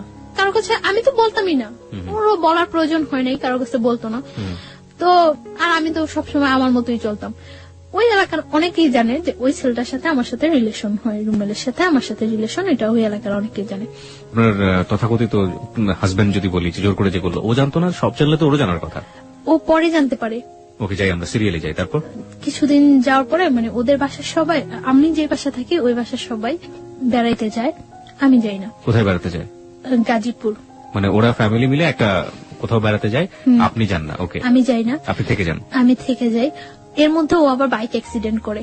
বাইক অ্যাক্সিডেন্ট করার পরে ওর একটা ফ্রেন্ডের বাসায়, কাছেই, ওর ফ্রেন্ডেরা সবাই জানতো, সবাই আমাকে চিনতো। তো কাছে ওর ফ্রেন্ডের বাসা, ওর ফ্রেন্ডের বাসায় কেউ থাকে না, সবাই বাড়িতে গেছে সবাই। তো ওর ফ্রেন্ডের বাসা প্রত্যেকদিন যায় আমি ওরে দেখে আসতাম। তো এর মধ্যে 26 মার্চ যেদিন বিকালে আমি আমার একটা ফ্রেন্ডের বাসায় গেছি। তো ওর কাছে এটা খুব খারাপ লাগছে যে আমি অ্যাক্সিডেন্ট করছি আর ও মনে হয় ঘুরতেছে। তো আমার ফোন দিয়ে বলতেছে ভালোই তো ঘুরতেছো। আমি বলবো ঘুরতেছি, আমি জাস্ট কিছু শীট বই টই নিয়ে ওর বাসায় গেছিলাম। তো আমি চলে আসি, চলে আসার পর আমি বলতেছি যে কোথায়, এখন তো তোমার সাথে দেখা করবো না। আমি কেন, আমি এখন এত কষ্ট করে চলে আসছি আর এখন দেখা করবো না মানে? পরে বলতেছে আচ্ছা ঠিক আছে তুমি বাসায় যাও, আমি তোমার ফোন দিচ্ছি। তো আমি বাসায় গেছি, তারপর ফোন দিছি সন্ধ্যার পর। তো সন্ধ্যার পর ওর ওই ফ্রেন্ডের বাসায় গেছি, যাই কিছুক্ষণ গল্প টল্প করার পর আবার আমি বাসায় চলে আসছি। তো প্রত্যেক দিনই আমি রাতে যাওয়ার সময় ওর ওই ফ্রেন্ডের বাসায় যায় ওরে দেখে যেতাম। ও অ্যাক্সিডেন্ট করছে, ওর পায়ে ব্যান্ডেজ ট্যান্ডেজ করা ছিল, শরীরে বিভিন্ন ইয়েতে ব্যান্ডেজ করা ছিল, ছুলে টুলে গেছে। তো আমি ওই দিন প্রত্যেক দিনই ওরে দেখে যেতাম। এর মধ্যে ওরা যেদিন গাজীপুর গেছে ওই দিন তো আমি বলছি যে আমার বাসায় কেউ নেই। পরে বলতেছে যে আচ্ছা তুমি আসবা, এই বাসায় আসবা? পরে আমি বলছি আচ্ছা আসবো। তো ওই বাসায় গেছি, তো রাত্র হয়ে গেছে, প্রায় 11টা বেজে গেছে। তো বলতেছে এখন তুমি বাসায় যাবা? তো 11টা বেজে গেছে, বলতেছে তুমি বাসায় যাবা? আচ্ছা ঠিক আছে তুমি নিচে যাও, আমি তোমাকে দিয়ে আসবো। পরে দিয়ে আসছে। আমার পরীক্ষা শেষ হয়ে গেছে এপ্রিলের 16 তারিখ। ওই দিন প্রচুর বৃষ্টি হচ্ছে। তো সন্ধ্যার সময় আমার বলতেছে যে এখন যদি আমি সুস্থ থাকতাম তাহলে তোমার নিয়ে ভিজতাম বাইরে। তো আমি বলতেছি আচ্ছা ঠিক আছে, তো এখন কি প্রবলেম, ভিজো। পরেও আমার বলতেছে যে একা একা ভিজতে ভালো লাগে না, তুমি আসবা? আমি বলতেছি আচ্ছা আসবো। কোথায় আসবো? ওদের বাসার সামনে ওর আরেকটা ফ্রেন্ডের বাসা, তুমি ওই বলি সামনে আসো, তোমার নিয়ে আসবো আমরা।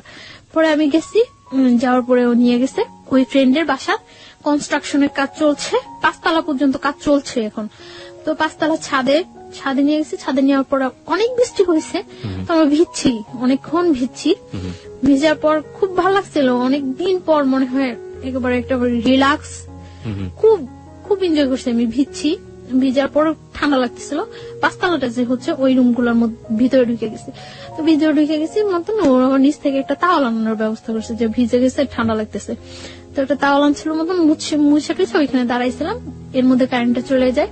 কারেন্টটা চলে যাওয়ার পর ওর ফ্রেন্ডরা ওই পাশে থাকে, সামনে থাকে, দেখতেছে যে কেউ আসছে কিনা। আর আমরা এই পাশে দাঁড়ায় কথা বলতেছি। তো আমি কারেন্টটা চলে যাওয়ার পর আমার ভয় লাগে যে আল্লাহ আমি এইখানে আসলাম, এতগুলা ছেলে না কি চিনি না জানি না, হয়তো কয়েকদিনের মাত্র পরিচয়, এর চেয়ে কয়েকদিনের রিলেশন, এর চেয়ে কত ডিপ রিলেশন থাকলেও মানুষের জীবনে কত অঘটন ঘটে যায়। কেন আসলাম আমি এখানে? আমি যতটুকু না ভয় পাচ্ছি তার চেয়ে বেশি ভয়ও পাচ্ছে। ও আমাকে প্রচুর ভয় পেতো, এটা আমার কাছে সবচেয়ে ভালো লাগতো। খুব ভয় পেতো আমার। ওকে, মেয়েরা কি আসলে এটা লাইক করে কিনা? মানে ছেলেরা তাদের দেখে ভয় পাবে, ইনফ্যাক্ট কাছের মানুষ তাদের দেখে ভয় পাবে, হয়তো লাইক করে না। আমি পরে ওকে জিজ্ঞাসা করছিলাম যে তুমি আমার ভয় পেতা কেন? আমি তোমার ভয় পেতাম না, জাস্ট সম্মান করতাম যে আমি যদি তোমার সাথে ভুলেও কোনো ফল্ট করে থাকি তাহলে যদি তুমি চলে যাও, এর জন্য আমি তোমার ভয় পেয়ে থাকতাম। তারপরে কি হলো ওই সময়টা? ওটা বলেন, ওটা নিয়ে লোকজন খুব বেশি আগ্রহ পোষণ করছে যে ওই সময় কি হচ্ছে, সো রোমান্টিক সিচুয়েশন। তো মানে তাওয়াল নিয়ে আসে, তো তাওয়াল নিয়ে আসে মুছার পর আমি ওখানে দাঁড়াই, আমি ফোনে গান ছাড়ি। ফোনে কোন গানটা ছাড়েন? এমনি গান, মানে অডিও ছেড়ে দেন, অডিও ছাড়ার পরে গান চলে। তো আমি দাঁড়ায় আছি, দাঁড়ায় কাঁপতেছি। ও আমার পাশেই এসে বসে, একটা বেঞ্চ থাকে, বেঞ্চের উপর বসে ওর ফোনটা টিপতেছে। মানে আমিও না মনে হয় যে ওকে জীবনে দেখে নেই চিনি না, ও আমার মনে হয় জীবনে দেখে নেই চিনি না, এরকম একটা সিচুয়েশন। দুজনই লজ্জা পাচ্ছেন প্রচন্ড। আমি ভয় পাচ্ছি, ওর আমি তো চেহারার দিকে তাকিয়ে গেছি না যে ও কি পাইতেছে, ভয় পাইতেছে না হাসতেছে না কাঁপতেছে, আমি ওটা দেখতে গেছি না। আমি ভয় পাইতেছি আর খুব প্রকাশ করতেছি যে ওর দিকে আমার কোনো মনে নেই। আমি ফোনে গান ছাড়া ফোন টিপাটিপি করতেছি আর বলতেছি আল্লাহ কতক্ষণ বৃষ্টিটা থামবো, আমি বাসায় যাবো, কতক্ষণ থামবো। আর বলতেছে একটা ছাতা আনো না, আমি বাসায় যাই, একটা ছাতা আনো না। ওরা বলতেছে এখন আমি ছাতা আনতে কই যাবো? আর এত বৃষ্টির মধ্যে তুমি বের হইলেও সমস্যা কেউ দেখলে, তার চেয়ে বরং বৃষ্টিটা কমুক তারপরে যাও। তো সন্ধ্যার পর আর কি বিজলি চমকাইতেছে, বাইরে অনেক বিদ্যুৎ চমকাইতেছে, ভয় লাগতেছে। যখন দাঁড়ানোর পর বৃষ্টিটা আস্তে কমে গেছে, বৃষ্টিটা কমে যাওয়ার পর আমি বলতেছি যে আমি চলে যাইতেছি। মানে আমি যখন যাচ্ছি তখন আমার হাতে টাচ করছে, এই ফার্স্ট হাতে টাচ করছে, টাচ করে মানে আমার হাতটা ধরে টান দিয়ে বলতেছে আমি জাস্ট তোমার কাছ থেকে ঠিক এতটুকুই চাই, এর বেশি কিছু চাই না। তারপর আমি চলে আসছি বাসায়। চলে আসা 2-3 দিন পরে আরেকদিন সন্ধ্যার পর বের হয়েছি, আমাকে একটা বাসায় নিয়ে গেছে, তাও আরেকটা বাসার ছাদে নিয়ে গেছে। ফ্রেন্ডদের অনেক ফ্রেন্ড ছিল, সাঙ্গভঙ্গ ছিল, সবাই ওকে খুব ভয় পেতো, শুধু আমি ছাড়া সবাই অনেক ভয় পেত। ও বলতো যে তুমি ছাড়া সবাই আমার অনেক ভয় পায়। তো একটু সন্ত্রাসী টাইপের ছিল। তো একটা ফ্রেন্ডের বাসায় নিয়ে গেছে, ছাদে নিয়ে গেছে। তো ওই দিনও ছাদে বসে অনেকক্ষণ কথা বলছি। ওই দিন ওয়েদার খুব ভালো, কথা বলছি অনেকক্ষণ। কথা বলার পরে আমি বাসায় চলে আসতেছি। তো আমার বাসার আসার একটু আগে মানে গলির মধ্যে আসার পরে ফার্স্ট আমি চলে আসতেছি, তখন আমার হাত ধরে বলতেছে যাও গিয়া। বলছি হ্যাঁ যাই গিয়া। তো তারপর ও মানে আমার হাতটা ধরে টাই না কাছে নিয়ে ফার্স্ট ও আমার কিস করলো, এই ফার্স্ট। এর মধ্যে ওর সাথে আমার কোনো মানে টাচ বা এই ধরনের কোনো কিছু হয়নি। হ্যাঁ, ফার্স্ট কিস করলো, আমিও খুব অবাক হয়ে গেছি কি করলো কাজটা, মানে খারাপই লাগছিল। আমি বাসায় আসার পর ওর সাথে আর কথা বলতেছি না, 2 দিন যাবো তোর সাথে কথা বললে। তো পরে সরি বললো, সরি বলার পর আবার আমরা কথা বলতেছি। ও এর মধ্যে কার কাছে যেন শুনছিল যে আমার আগে একটা বিয়ে হয়েছে। তো আমার এই কথা জিজ্ঞাসা করানোর পরে আমি বলছি না হয়নি। প্রথমে আপনি অস্বীকার করেছেন? হ্যাঁ, না হয়নি, এরকম কিছু হয়নি।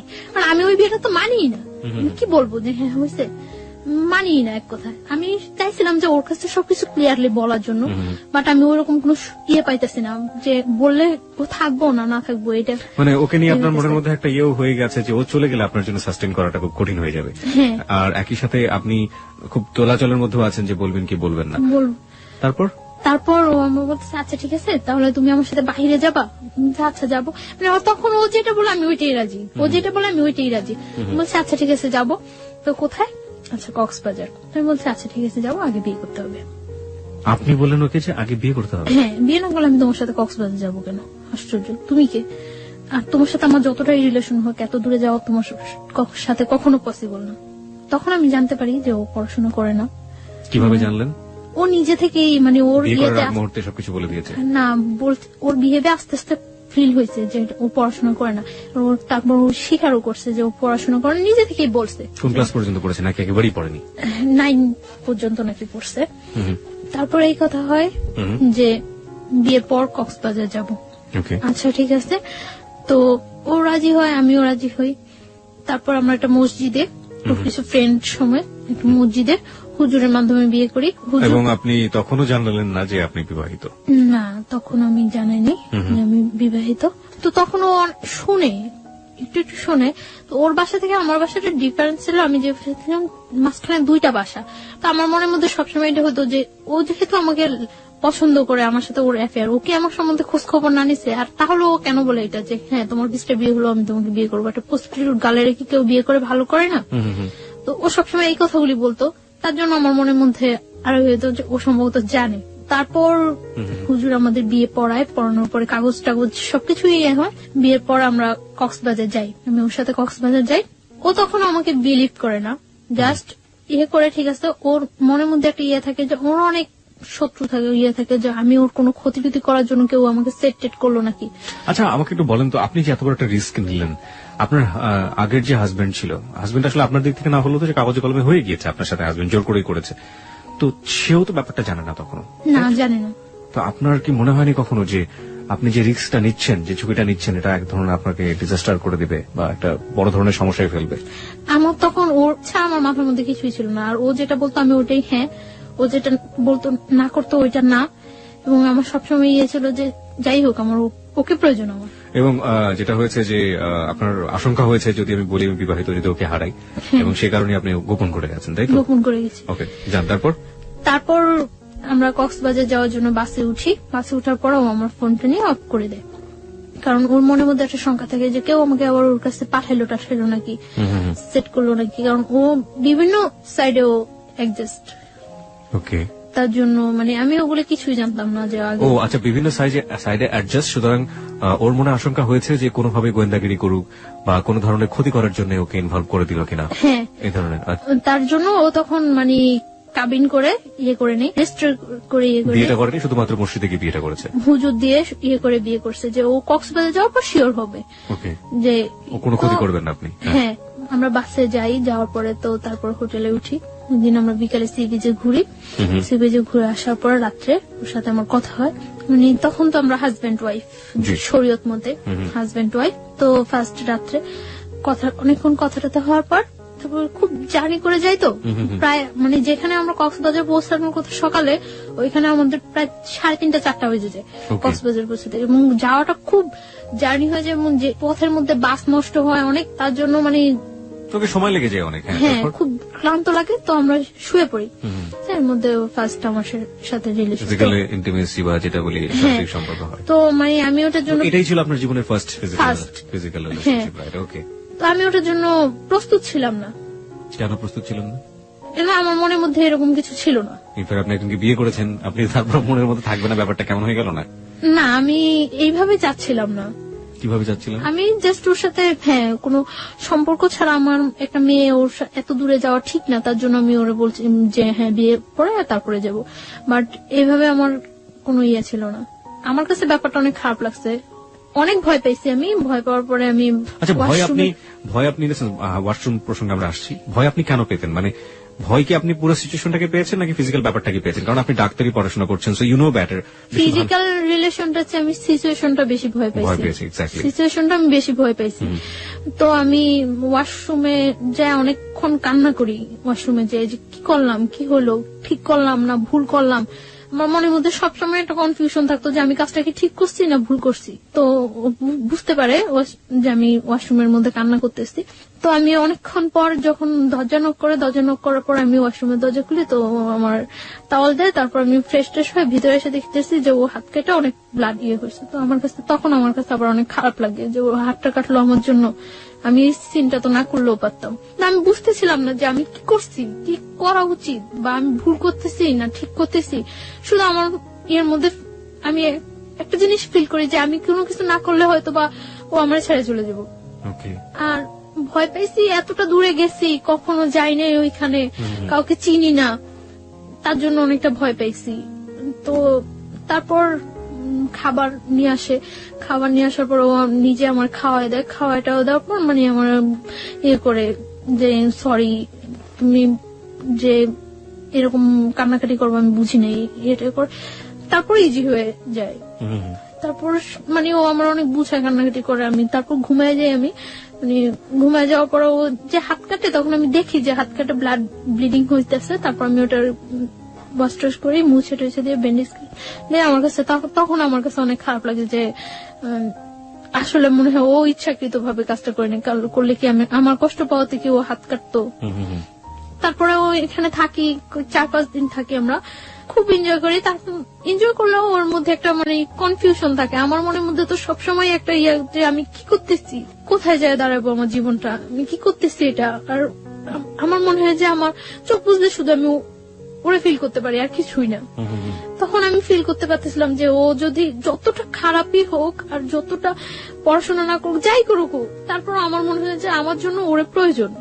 আমি এটা ফিল করতেছি, খুব খুব ফিল করতেছি। হ্যাঁ আমি দেখি যে ও খুব কান্নাকাটি করতেছে, তো আমি ওরে জিজ্ঞাসা করি যে কেন কান্নাকাটি করতেছো। তখন ও আমার বলতেছে যে আমি তোমার অনেক লাভ করি, অনেক ভালোবাসি, কিন্তু বাট যদি আমি তোমার না পাই এজন্য অনেক কান্নাকাটি করে ও, যে আমি তো আমার ফ্যামিলির কিছুই জানাইনি যে এরকম ইয়ে করতেছি। এর মধ্যে আমরা হিমছড়ি, মহেশখালী অনেক জায়গায় ঘুরি, খুব এনজয় করি। তার মধ্যে আমার মনের মধ্যে সবসময় একটা ও আমার জিজ্ঞাসা করতো কি চিন্তা করো তুমি, এত কি চিন্তা করো, এত কি চিন্তা করো। তারপর আমি বলতে পারতাম না যে আমি এই ব্যাপারটা চিন্তা করতেছি। আমার মনের মধ্যে সবসময় ইয়ে হতো যে ও আমার ছেড়ে চলে যাবো তাহলে। তো তারপর আমরা ঢাকা চলে আসি। আসার সময় সারা বাসের মধ্যে আমি মানে খুব আমার পেইন ফিল হইতেছিল, পেটে অ্যাবডোমেনাল পেইন হচ্ছিল, আমার পেট ব্যথা করতেছিল প্রচুর। কেন যেন আমার খুব খারাপ লাগতেছিল এবং আমার মনে হইতেছিল যে আমি জীবন থেকে মনে হয় অনেক কিছু হারাই ফেলতেছি। আস্তে আস্তেই মানে সারা রাত্র আমি ইয়ে করি যে আমি আর ওই বাসায় থাকবো না, যে যেভাবেই হোক আমার এই ওকে পাইতে হলে আমার এই ওয়েটা থেকে বের হয়ে আসতেই হবে যেভাবেই হোক। আমি কক্সবাজার যাওয়ার পরেই ওই ছেলেটা জানে যে আমি ওর সাথে কক্সবাজার গেছি বা ওর সাথে আমার রিলেশন। শুনে তখন যে মানে দারোয়ান তারপরে এলাকার লোকজন বলে যে আপনাদের বাসায় যে মেয়েটা আছে ওই মেয়েটার সাথে তো ওই ছেলেটার সাথে রিলেশন। ওকে, তখন ও সবাই পাবলিশ করতে থাকে যে আমি ওর ওয়াইফ, এটা পাবলিশ করতে থাকে। তখন আমি কিছুই জানি না। তো আমি আসার পর আমি তো সকালবেলা সকালবেলা এসে আমি দুপুরে এই বাসা থেকে বের হয়ে আসি। আপনার আগের হাজবেন্ডটা এখন পাবলিশ করতে শুরু করলো যে আপনি তার ওয়াইফ। বের হয়ে এসে আমি ওরে ফোন দিই যে আমি বাসা থেকে বের হয়ে আসছি। পরে বলতেছে কেন তুমি বাসা থেকে বের হয়ে আসছো? আমি বলতেছি যে আমার পক্ষে ওই বাসা থাকা সম্ভব না। তখন আমি কিন্তু বলি নাই, শুধু একটু বলছি যে আমার পক্ষে ওই বাসা থাকা সম্ভব না। তো আসার পরে ও বলতেছে তাহলে এখন কোথায় যাবা? অনেক মানে ঘুরতেছি আমরা, কোথাও থাকার জায়গা ম্যানেজ করতে পারতেছি না। কি আসছে রুমেল? হ্যাঁ, পরে আমরা ইয়ে করলাম, আমি আমার খালার বাসায় চলে যাই। তখন আমি ওরে প্রেশার ক্রিয়েট করতে চাই যে তুমি তোমার ফ্যামিলিতে জানো, তুমি তোমার ফ্যামিলিতে জানো, যেহেতু আমাদের মধ্যে রিলেশন হয়ে গেছে, বিয়ে হয়ে গেছে, সবকিছু হয়ে গেছে, তো তুমি তোমার ফ্যামিলিতে জানো। তো প্রেশার ক্রিয়েট করার পরে ওর বোনেরে জানায়। তো বোনেরা জানানোর পর ওর বোন আমার সাথে দেখা করার কথা বলে। তো ও এটা বলে না যে বিয়ে হয়ে গেছে, এটা বলে না, জানতে যে পছন্দ করে। তো আমার ওর বোনের কাছে নিয়ে যায়, দেখাটা হয়, কথা টথা হয়। পরদিন 15 জুন ওর বার্থডেতে ওর বোনের বাসা আমাকে ইনভাইট করার পর আমি ওর বোনের বাসায় যাই। সবাই খুব ইজি মাইনা নেয়, সবাই বুঝে না আসলে যে রিলেশনটা এত ডিপলি, এটা কেউ বুঝে না, মনে করে যে হয়তো বা থাকবে কি থাকবে না, ফ্রেন্ডশিপ আছে, গার্লফ্রেন্ড বয়ফ্রেন্ড মাইনে নেয় ইজিলি। তো ওর বোনের বাসায় যাওয়ার পর ওই বাসায় দুপুরে আমি লাঞ্চ করার পর বিকালে ওর বোনের হাজবেন্ড, ওর যে দুলাভাই, করে না, সাপোর্ট করে না। তো বিকালে আমি কেক কাটার পর সন্ধ্যা রাত্রেও আমার দিতে আসে। তো দিতে আসার পর আমার খালতো ভাইয়ের সাথে ওর ইন্ট্রোডিউস হওয়ার পর আমার খালতো ভাই ফিল করে যে এটা হলো কারণ যে ওই বাসা থেকে কেন চলে আসছে। আমার খালতো ভাইয়ের সাথে আমার আগে যে হাজবেন্ড ছিল ওর সাথে খুব ভালো রিলেশন ছিল। আমার খালতো ভাই করে কি ব্যাপারটা আমার ফ্যামিলিতে জানিয়ে দেয়। আমার বাড়ি থেকে আমাকে ইমিডিয়েট বাড়িতে যাওয়ার জন্য ফোন করে, আমার আব্বু অসুস্থ বলে। তা আমি বাড়িতে যাই। এই গেলেন কতদিন পরে গেলেন? 1 বছর 4 মাস। ওকে, আপনার ফার্স্ট হাজবেন্ড যাকে বলছেন আপনি, সে এই ঘটনার পর থেকে কোন সিন ক্রিয়েট করেনি? কারণ সে তো সন্ত্রাসী ছিল এক ধরনের। ও তো মানে গ্রামে থাকতো, শহরে ওর ততটা প্রভাব নেই। ও মানে খুব ঠান্ডা মাথায় কাজগুলো করতো, কোনো মানে করতো না, ও করছে যে একই এলাকার মধ্যে যখন ঘটনা আসতো, আমি যদি এটা পাবলিশ করে দিতে পারি আমার ওয়াইফ, তাহলে ও এখানে কখনো এস্টাবলিশ হতে পারবে না।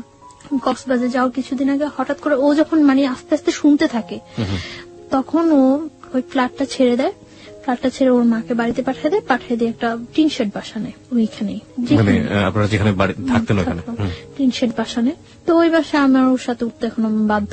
ওই বাসায় উঠি, 1 রুম বাসা, তো মানে যাতে সবাই জানতে পারে যে আমি ওর ওয়াইফ এরকম একটা করে। ওই বাসায় আমার মনে হয় 7-8 দিন থাকা হয়। তারপর তো আমি কক্সবাজারে চলে যাই। কক্সবাজার যাই আমি 6 তারিখ, আসি আমরা 12 তারিখ।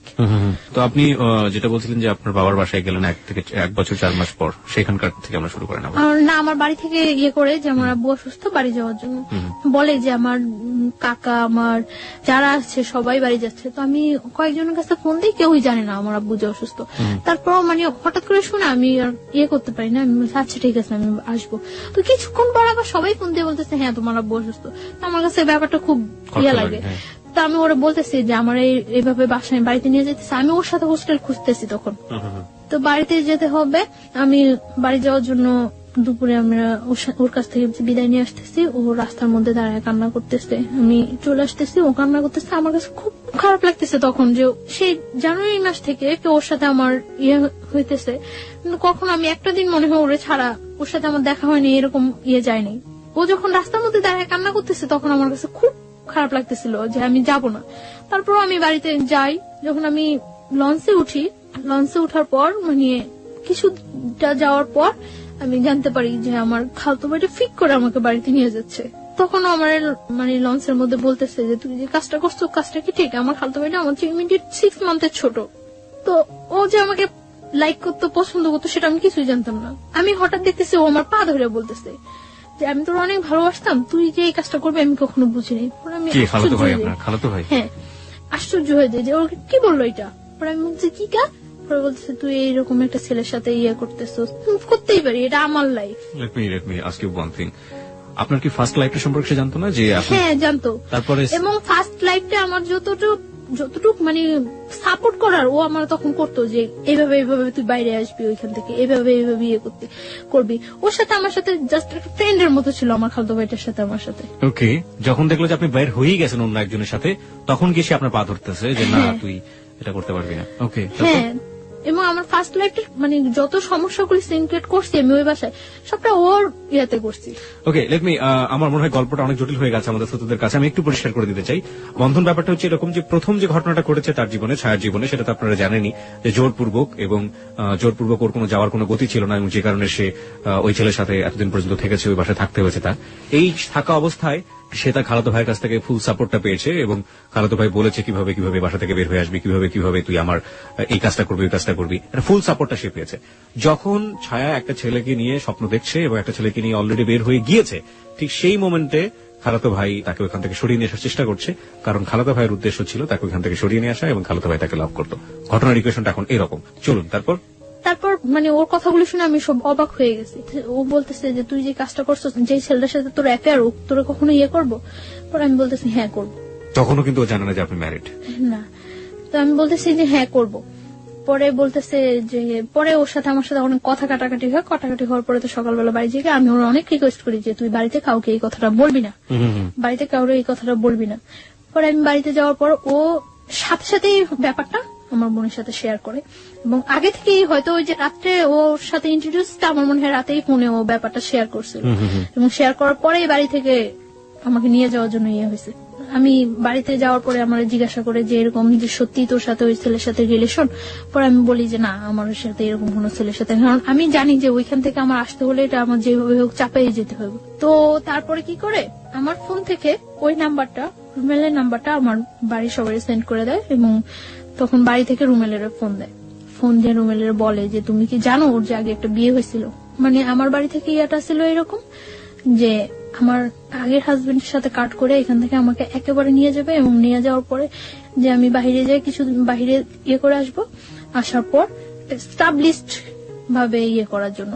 কিন্তু আমার খালতো ভাই ওটা ইয়ে করে যে ওই ছেলেটা পড়াশোনা করে না, বা দেখতে ইয়ে না, দেখতেও ততটা ইয়ে না, রুমেল ঢাকার ছেলে, তার জন্য সব দিক দিয়ে ওকে ডিসলাইক করানো, মানে যা করা লাগে সে সেটা করেছে। আর আমার খালতো ভাইটা সবাই খুব পছন্দ করে। আপনার ফ্যামিলি? আমার ফ্যামিলি ছাড়াও সবাই খুব পছন্দ করে ওরে।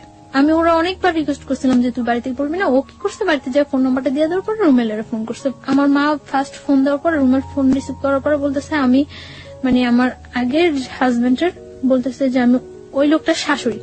তো অবাক হয়ে গেছে যে কি বলতেছে। তো ও মা বলে কথা বলছে, কথা বলার পরে মানে আমার বাড়ি থেকে বলে দিচ্ছে যে আমি ম্যারিড। তো আমার জিজ্ঞাসা করছে যে তুমি কি সত্যি ম্যারিড? আমি বলছি না, আমি ম্যারিড না। কখন আমি বিশ্বাসই করি না যে আমি বিয়ে করছি, বা আমার এরকম আমার ইয়ে ছিল যে ওরা আমি সবকিছু একদম সুন্দরভাবে বুঝায় বলবো। এইভাবে বললে তো পরে বলতেছে যে সত্যি তুমি ম্যারিড না।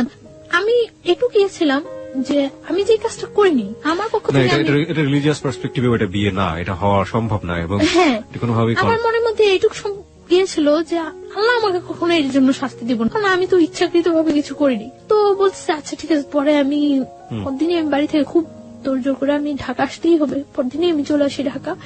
এক কথায় পালাই চলে আসি ঢাকা, বাড়ি থেকে পালাই চলে আসি, দুপুরবেলা পালাই চলে আসি। আসার পর পরদিন সকালে আসি। আসার পরে আমার মনের মধ্যে কেনই যেন একটা এক্সট্রা সাহস হয়ে গেছিল যে আমি তো এই কাজটা করিনি, তো আমি অন্তত আল্লাহর সাপোর্টটা তো কম। তো আমরা তখন বলতেছো মিথ্যা হলে কিন্তু তুমি পাগল হয়ে যাবে, এটা হইব ওইটা, কিচ্ছু হবে না, আমার কিচ্ছু হবে না। এইভাবে বলি নেই যে আমার বিয়ে হয়নি, আমি ওরে বলছি যে না আমি কাউরে বিয়ে করি নাই। Okay, this is the note of line. ও বলেছেন আমি কাউকে বিয়ে করি নাই। আমি কিন্তু এটা বলতে পারতাম যে আমার বিয়ে হয়নি, আমি কিন্তু এটা বলিনি। আমি বলছি যে আমি কাউকে বিয়ে করি নাই, কারণ আমি ওই রেখে দিছি যাতে আমি ওরে বলতে পারি পরে। তারপর ও বিলিভ করার পর আমার হোস্টেলে উঠায় দেয়। ওই দিনই হোস্টেলে উঠায় দেওয়ার পরে আমি তখন আমার কলেজ অফ, পড়াশোনা থেকেও আমি অনেকটা ইয়ে হয়ে গেছি। আমি তো ওর সাথে ঘুরতেছি, ইয়ে করতেছি, খুব এনজয় লাইফে। মানে ওরা আমার মতো হ্যাপি পারসন নাই। ও মানে এতটা ভালো হয়ে গেছে, ওর আগে যে অ্যাডিক্টেড ছিল, নেশা করতো, ওগুলো সব ছাড়িয়ে দিতেছে। কি নিত আমাকে একটু বলেন তো সম্পর্কে, ও কি ধরনের নেশা করতো? ও আগে ইয়াবা নিত। ইয়াবা নিত, এমনিতে ও সব প্রকার নেশা করার ওর অভ্যাস আছে। আচ্ছা, আর এমনিতেই ওর যেটা বলছিলেন যে সন্ত্রাসী টাইপের ছিল, মানে কোনো ঝামেলা ছিল? হ্যাঁ, ও বলছিল আমারে যে ওর আউটসাইডে কিছু প্রবলেম আছে। সেগুলো কি আপনি জানেন? হ্যাঁ, আমি জানি।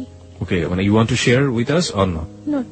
আপনি শেয়ার করতে চাচ্ছেন না? না। আমরা ধরে নিচ্ছি ও যাকে ভালোবাসে রোমেল, সে এমন একটা জগতের সাথে জড়িত যেটার সাথে আসলে সাধারণ মানুষের ভালো চোখে দেখার কথা না, কিন্তু ও যে জায়গাটা থেকে রোমেলকে দেখে সেই জায়গাটা অনেক পবিত্র একটা জায়গা। আমরা সেই জায়গাটা থেকে দেখতে চাই রোমেলকে, এবং ও চেষ্টা করে যাচ্ছে রোমেলকে ভালো করার জন্য, এবং রোমেলও সেই জায়গাটা থেকে ভালো হওয়ার জন্য নিজেকে পরিবর্তন করার চেষ্টা করছিল। আমরা এই পজিটিভ জিনিসটাকে হাইলাইট করতে চাই। চলুন তারপর। তো দেখা যেত আগে প্রচুর পরিমাণে স্মোক করতো। যখন আমার সাথে এরকম ডিপ রিলেশন যাচ্ছে, ও তখন দিনে 2-3টা সিগারেট খাচ্ছে, মানে তাও আমাকে বলে বলে খাচ্ছে। না, আমি চাচ্ছি যে ওর লাইফটা আমি এইভাবে ইয়ে করে দেব যাতে ও কখনো এটা ইয়া করতে না পারে যে আমি আগে একটা বিয়ে হয়েছে তার জন্য ও আনহ্যাপি না। আমার সবসময় চিন্তা থাকতো যে আমি যদি কোনো একটু ভালো করি তার চেয়ে বেটার যাতে ও করতে পারে। আমি সবসময় এটা ফিল করতাম যে আমার ফ্যামিলিটা আমার কাছে ফ্যামিলি না, ওর ফ্যামিলিটাই যাতে আমার কাছে ফ্যামিলি। আপনাকে তখন খরচটা দিত কে? আমার কাছে আমি বাড়ি থেকে আসার সময় কিছু টাকা ছিল, তারপর ও বিয়ার করতো এখানে। আমি ও টাকাটা পেত করতে? হ্যাঁ, ওর টাকাটা ওর অনেক রিচ ফ্যামিলি। কয় ভাই বোন ছিল ওরা? এক ভাই এক বোন। ও একা ছিল? একা ছিল। বাবা কি করতেন? বাবা মারা গেছে। সো ও কি বড় ছিল? ও ছোট। ছোট ছিল, বোনের বিয়ে হয়ে গেছে। বুঝতেই পারছেন তার জন্য টাকা ম্যানেজ করা কোনো ব্যাপার না। আচ্ছা, ঠিক আছে। তারপরে আপনি হোস্টেলে থেকে পড়াশোনা করতেন? হ্যাঁ, পড়াশোনাটা তখন আমার অফ আছে, আমার কলেজ অফ, রেজাল্ট হয়ে গেছে। রেজাল্ট হওয়ার পর আমার রেজাল্ট খুব ভালো হয়েছে, আমি মেডিকেলের মধ্যে সেকেন্ড পজিশনে আসছি। এত কিছুর পরেও সেকেন্ড পজিশনে আসছি। আমরা বারবার একটু ইন্টারাপ্ট করছি কারণ যে আপনার ফার্স্ট যিনি জোর করে আপনাকে বিয়ে করলেন, ওনার অ্যাক্টিভিটি ওই সময় কি ছিল? উনি কি করছেন? উনি তখন ফোন দিচ্ছে, ফোন দিয়ে এটা ওটা বলছে, ইয়ে করছে, বাট কখনো আমার সামনে আসছে না। রোমেলকে ট্রাই করেছে? রোমেলকে ফোন দিয়ে কথা বলেছে? না, আমার ফোনে ফোন দিয়ে কথা বলছে। রুমেলের সাথেও আমার ফোনে ফোন দিয়ে কথা বলছে, বাট ও কখনো সামনে আসছে না। আমার ইচ্ছা ছিল যে ও যদি কখনো সামনে আসে তাহলে আমি সবটা সামনে ক্লিয়ার করে দেব। আমি তার জন্য বারে রুমেলকে বলতাম, মানে তখন তো ও জানতো না। তখন ওই ছেলেটা মানে বলতো তখন আমি তো বলিনি, ওই ছেলেটা বলতো। তখন আমি বলতাম যে আচ্ছা ওই ছেলেটা তুমি সামনে আসতে বলো। সামনে আসার পরে আমি ইয়া করছিলাম যে ওই ছেলেটা যদি সামনে আসে, সামনে আসার পরে আমি সব ক্লিয়ার। আপনারা খুব সুন্দর একটা সময় পার করছিলেন দুজনে মিলে। হ্যাঁ, ওখান থেকে শুরু করতে চাই। হ্যাঁ, খুব সুন্দর যাচ্ছিল। এর মধ্যে আমি রোজার ঈদে আমি বাড়ি যাই। বাড়ি যাওয়ার পর মানে আমার ফ্যামিলি থেকে একটা প্রেশার ক্রিয়েট হয়। তো একদিন ওর সাথে আমি ফোনে কথা বলতেছি, কথা বলার সময় মানে একটু ঝগড়া হচ্ছে। তো ঝগড়া হচ্ছে মনে আমি ওরা বলতেছি যে নিজের ওয়াইফের সম্মান দিতে পারো না, কথাগুলো বলতেছি। আমার আম্মু আরেক রুম থেকে শুনতেছে, আমি জানি না যে শুনতেছে। তো আমার আম্মু আমার জিজ্ঞাসা করলো যে কি ব্যাপারটা কি। পরে আমি চুপচাপ ছিলাম। তো চুপচাপ থাকার পর আম্মু আমাকে অনেকক্ষণ বকাবকি করলো। তো আমি পরে ওরে ফোন দিছে মনে আমি বলতেছি যে তোমার জন্য আমি আজকে এতগুলি বকা শুনলাম। পরে ও আমার মার ফোনে ফোন দিছে মনে আমার মা বলতেছে যে ব্যাপারটা কি আসলে তোমাদের। তো আমার মাকে বলতেছে যে আপনারা কেউ ওর সাথে খারাপ বিহেভ করবেন না। পরে বলতেছে তুমি এই কথা বলতেছো না? ও বলতেছে যে ও আমার ওয়াইফ, আপনারা ওর সাথে কেন খারাপ বিহেভ করবেন? তো আমার মা বলতেছে ও যে তোমার ওয়াইফ, এটা কাগজপত্র আছে তোমার কাছে? পরে বলতেছে হ্যাঁ আছে। তো আমার মা বলতেছে যে কত টাকা কাবিন করে তুমি আমার মেয়ের বিয়ে করছো? পরে ও বলতেছে 50 লাখ টাকা। সত্যি করে বলো তোমার সাথে ওর বিয়ে হয়েছে? পরে বলতেছে হ্যাঁ ওর আমার সাথে বিয়ে হয়েছে, আপনারা ওর ইচ্ছাগুলো আটকে রাখতে পারবেন না, আমি কিন্তু জোর করে হলো ওর কাগজপত্র দেখায় আইনের ব্যবস্থা নিয়ে ওরা নিয়ে আসবো। আমার জিজ্ঞাসা করছে মতো আমি বলতেছি হ্যাঁ হয়েছে। আস্তে আস্তে চুপচাপ হয়ে গেছে এবং চাইতেছে যে ওর সাথে ফেস টু ফেস দেখা করে কথা বলে ইয়ে করার জন্য। পরে রোজার ঈদের পরে আমি ঢাকা চলে আসছি। আমি আসার পরে আমরা সিলেট যাই ঘুরতে। ওর ফ্যামিলি থেকে জান না যে আমার নিয়ে সিলেট যায়, তখনও জান না যে ইয়ে হয়। তো আমি সিলেট থেকে আসার পরে এখন বলি যে তুমি তোমার বাসায় বলো যে আমার ফ্যামিলির সাথে কথা বলার জন্য। তো ওর বাসার কিছুতে এটা বলতে পারে না। আমি ওর বাসায়ও যাই, তখন ওর বাসায়ও যাতায়াত করি, ফ্যামিলির সবার সাথে আমার সাথে পরিচয় আছে। তো আমি একদিন ওর বাসায় যাই, বাসায় যাওয়ার পরে আমার সামনে ওর বোনের আমি সিরিয়াসলি বলি, বাট ও হাসতেছে। তো ওর বোন এটাও ততটা সিরিয়াসলি নেয় না। কিছুদিন পরে আমার আব্বু আম্মু ঢাকা আসে, আমার মার সাথে ফেস টু ফেস দেখা করার পরে আমার মা বলছে ওরা যে তুমি কি করতে চাও এখন? তো কি করে ও আমার বলে যে কাগজপত্র ইয়ে করে আমরা কাজী দিয়ে ইয়ে করি, রেজিস্ট্রেশন করি। আচ্ছা ঠিক আছে ওকে। অগাস্টের 12 তারিখ আমরা বিয়ে করি। ও বলে যে 1 লাখ টাকা কাবিন করবো। আমি সেটাই রাজি হয়ে যাই, কারণ আমার মনের মধ্যে কোনো টাকাটা কোনো ফ্যাক্টই ছিল না। ও বলে যে 1 লাখ টাকা কাবিন করবো, আমি ওকে ডান 1 লাখ টাকা কাবিন। ওরা যেভাবে ইয়ে করছে, ওর ফ্রেন্ড নিয়ে গেছে যেভাবে ইয়ে করছে ওইভাবে। তো বিয়ে করার পরে ও এখন আর আমার বাইরে রাখবো না, ওর বাসায় নিয়ে যাবে। তো আমি চাইছিলাম যে তখন কিছুদিন বাইরে থাকি এবং ওর সাথে আমি ব্যাপারটা শেয়ার করি, কিন্তু ও খুব তোড়জোড় করে বাসায় নিয়ে যাওয়ার জন্য। ওর দুলাভাই ওরে বলে যে বিয়ে যখন করছো তখন বউ বাইরে রাখবা কেন। ওর বোন এর আগে আমার ফোন দেয়, বাসায় যাওয়ার আগে ওর বোন আমার ফোন দেয়, ফোন দিয়ে বলে যে তুমি আইসো না বাসায়, তুমি আইসো না। ও কোনো কাজ করে না, তোমার কি খাওয়াইবো, তোমার খাওয়াইতে হইলে আমাকে ওই খাওয়াইতে হইব, তুমি এখন আইসো না। আমি তখন মনে মনে ফিল করতেছিলাম যে ও যদি কিছু নাও করতে পারে কখনো, আমি তো করতে পারবো। ও যদি কিছু নাও করে, আমি ওর মতো ওর ফ্যামিলিতে বিয়ার করা আমার পক্ষে কোনো ইয়ে হবে না, যেহেতু আমি ইয়েটা কন্টিনিউ করতেছি এবং আমার রেজাল্টটা এত ভালো, তো আমার এটা কোনো প্রবলেমই হবে না। তো ও নিতে আসে আমারে হোস্টেলের ওইখানে, তো আমি যাই ওর সাথে, বাসায় যাই। ওর বাসায় যাওয়ার পরে ওর মা কিছুতেই আমার সাথে ইয়ে করতেছে না। তারপর ওর বোন আসে, তো মোটামুটি ভাবে তো মাইনে নেয়। তখন ওর সাথে আমার থাকতে দেওয়া হয় না, আমি ওর মার কাছে থাকি, ওর রুমে থাকে। তো এটা ওর কাছে অনেক ইয়া লাগে যে আমি এই পাশে থাকি। ও বারে বারে আমার কাছে ডাকে, আমাকে রাতে 12টার দিকে ডাকে, তো আমি ওর রুমে যাই। ও ফুল সাউন্ডে গান ছাড়ে রুমের মধ্যে, ফুল সাউন্ডে গান ছাড়ার পর ও আমার সাথে কথা টথা বলে, তো অনেকক্ষণ ওই রুমে থাকি। থাকি কি হাজবেন্ড ওয়াইফ রিলেশন হয়। হ্যাঁ, তারপর আমি বলি যে মাকে মিন করবো, আমি চলে যাই। ও বলতেছে না তুমি এখানে ঘুমাও, প্রবলেম নাই। আমি বলতেছি না আমি চলে যাই। পরে আমি মানে মার রুমে চলে আসি, মার কাছে ঘুমাই। তো এভাবে 3 দিন চলে যায়। 3 দিন পরে ওই এলাকার লোকজন আস্তে আস্তে জানতে থাকে, মানে সবাই তখন যখন বউ দেখতে আসে সবাই আস্তে আস্তে এইভাবে, তো আস্তে আস্তে ওই এলাকার লোকজন জানতে পারে যে আমার সাথে ওর বিয়ে হয়েছে। তো এলাকার লোকজন বলে যে এই মেয়েটা আগে একটা বিয়ে হয়েছে, এরকম ইয়ে করে। মানে ওই বাসায় কেউ এটা খুব স্বাভাবিক ভাবে তো মানেই না, খুব অস্বাভাবিক হয়ে যায় সবাই, অস্বাভাবিক হয়ে যায়। তারপর আমি ওরে বলি যে তুমি কি চাও, তুমি আমার রাখতে চাও নাকি, রাখতে চাইলে চলো আমরা এখান থেকে অন্য কোথাও চলে যাই, সবকিছু সিচুয়েশন ঠিক হয়ে গেলে তারপর চলে আসবো। ওরা আমি এটা বলি, ও আমার ফুললি সাপোর্ট দেয়। আমি যে কোনো একটা কিছু করব বা সবাইকে আমি কিছু বলবো বা কোনো একটা, ও আমার সবসময় চাপায় রাখে এবং ওটা ফুললি সাপোর্ট দেয় যে না সবকিছু ঠিক হয়ে যাবে, সবকিছু ঠিক হয়ে যাবে। ওর উপরেই আমার 100% ভরসা থাকে।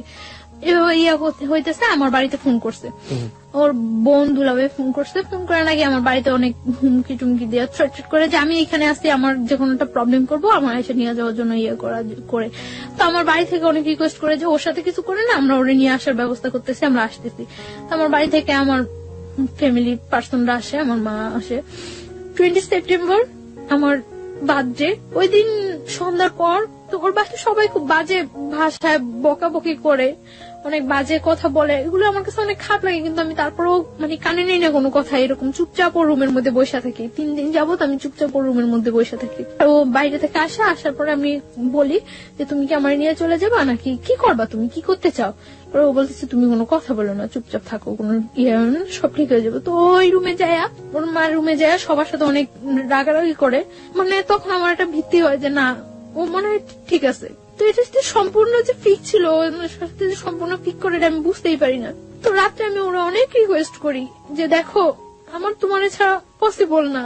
ও এর মধ্যে বলা হয়নি একটা কথা, এর মধ্যে আমার কানাডা ইয়ে হয়ে যায়, মানে কিছুদিন 1 সপ্তাহের মধ্যে আমি কানাডা চলে যেতে পারি, আমার ভিসা প্রসেসিং সবকিছু ওকে হয়ে যায়। তো আমি ওরে বলি যে ধরো আমি যদি স্কলারশিপ নিয়ে বাইরে চলে যাই তো তুমি কি করবা। আমি জীবনেও যাইতে দেব না। আমি ওর একটা কথাই জীবনে যাইতে দেব না, ওই একটা কথায় অফ হয়ে যাই। আমি আর কানাডা যাওয়ার দ্বিতীয়বার নাম করি না। আমার লাইফের সব চরম ভুল এই জায়গায় যে আমি ওইটাই ছেড়ে দিছি। তারপরে কি হলো? ওরে আমি অনেক রিকোয়েস্ট করি যে দেখো তুমি কি করবা, কি ইয়ে করতো। ও বলতেছে যে তুমি আমার সাথে থাকতে পারবা না। আমি বলছি হ্যাঁ পারবো। ওই 3 দিন ওর সাথে আমি থাকতেছি। ওই দিন মানে আমার বার্থডে দিন রাত্রে ও আমার খুব হাসাইলো। হাজবেন্ড ওয়াইফের মধ্যে যে রিলেশনটা ফুললি ওই দিন রাত্রে একেবারে সারা রাত্র ওইরকম একটা রিলেশন ছিল এবং আমরা ঘুমাইছি, খুব সকাল সকাল ঘুমাইছি ওই দিন। পরদিন সকালে আমার বাসা থেকে লোকজন আসছে, আসার পরে ওরা ওইখানে বিচারের বসাই ইয়ে করছিল। বিচার কেন হবে? বিচার কি করবে এখন, এটা কি করে ইয়া করা উচিত। তো ওর দুলাভাই ওরে বলছিল যে শালম সবকিছু ডিপেন্ড করে তোমার উপরে, রুমেল সবকিছু ডিপেন্ড করে তোমার উপরে। তুমি যদি ওরে রাখো, কারো ক্ষমতা নাই যে ওরে এখান থেকে পাঠিয়ে দেওয়ার বা তোমার থেকে বিচ্ছিন্ন করার। কিন্তু ও আমার একটা বারের জন্য ও আমার বলে নাই যে বা কিছু। ও আমার বারে বারে বলতেছে তোমার ফ্যামিলি থেকে কেউ আসলে তুমি চলে যাও, সবকিছু ঠিক হয়ে যাবো।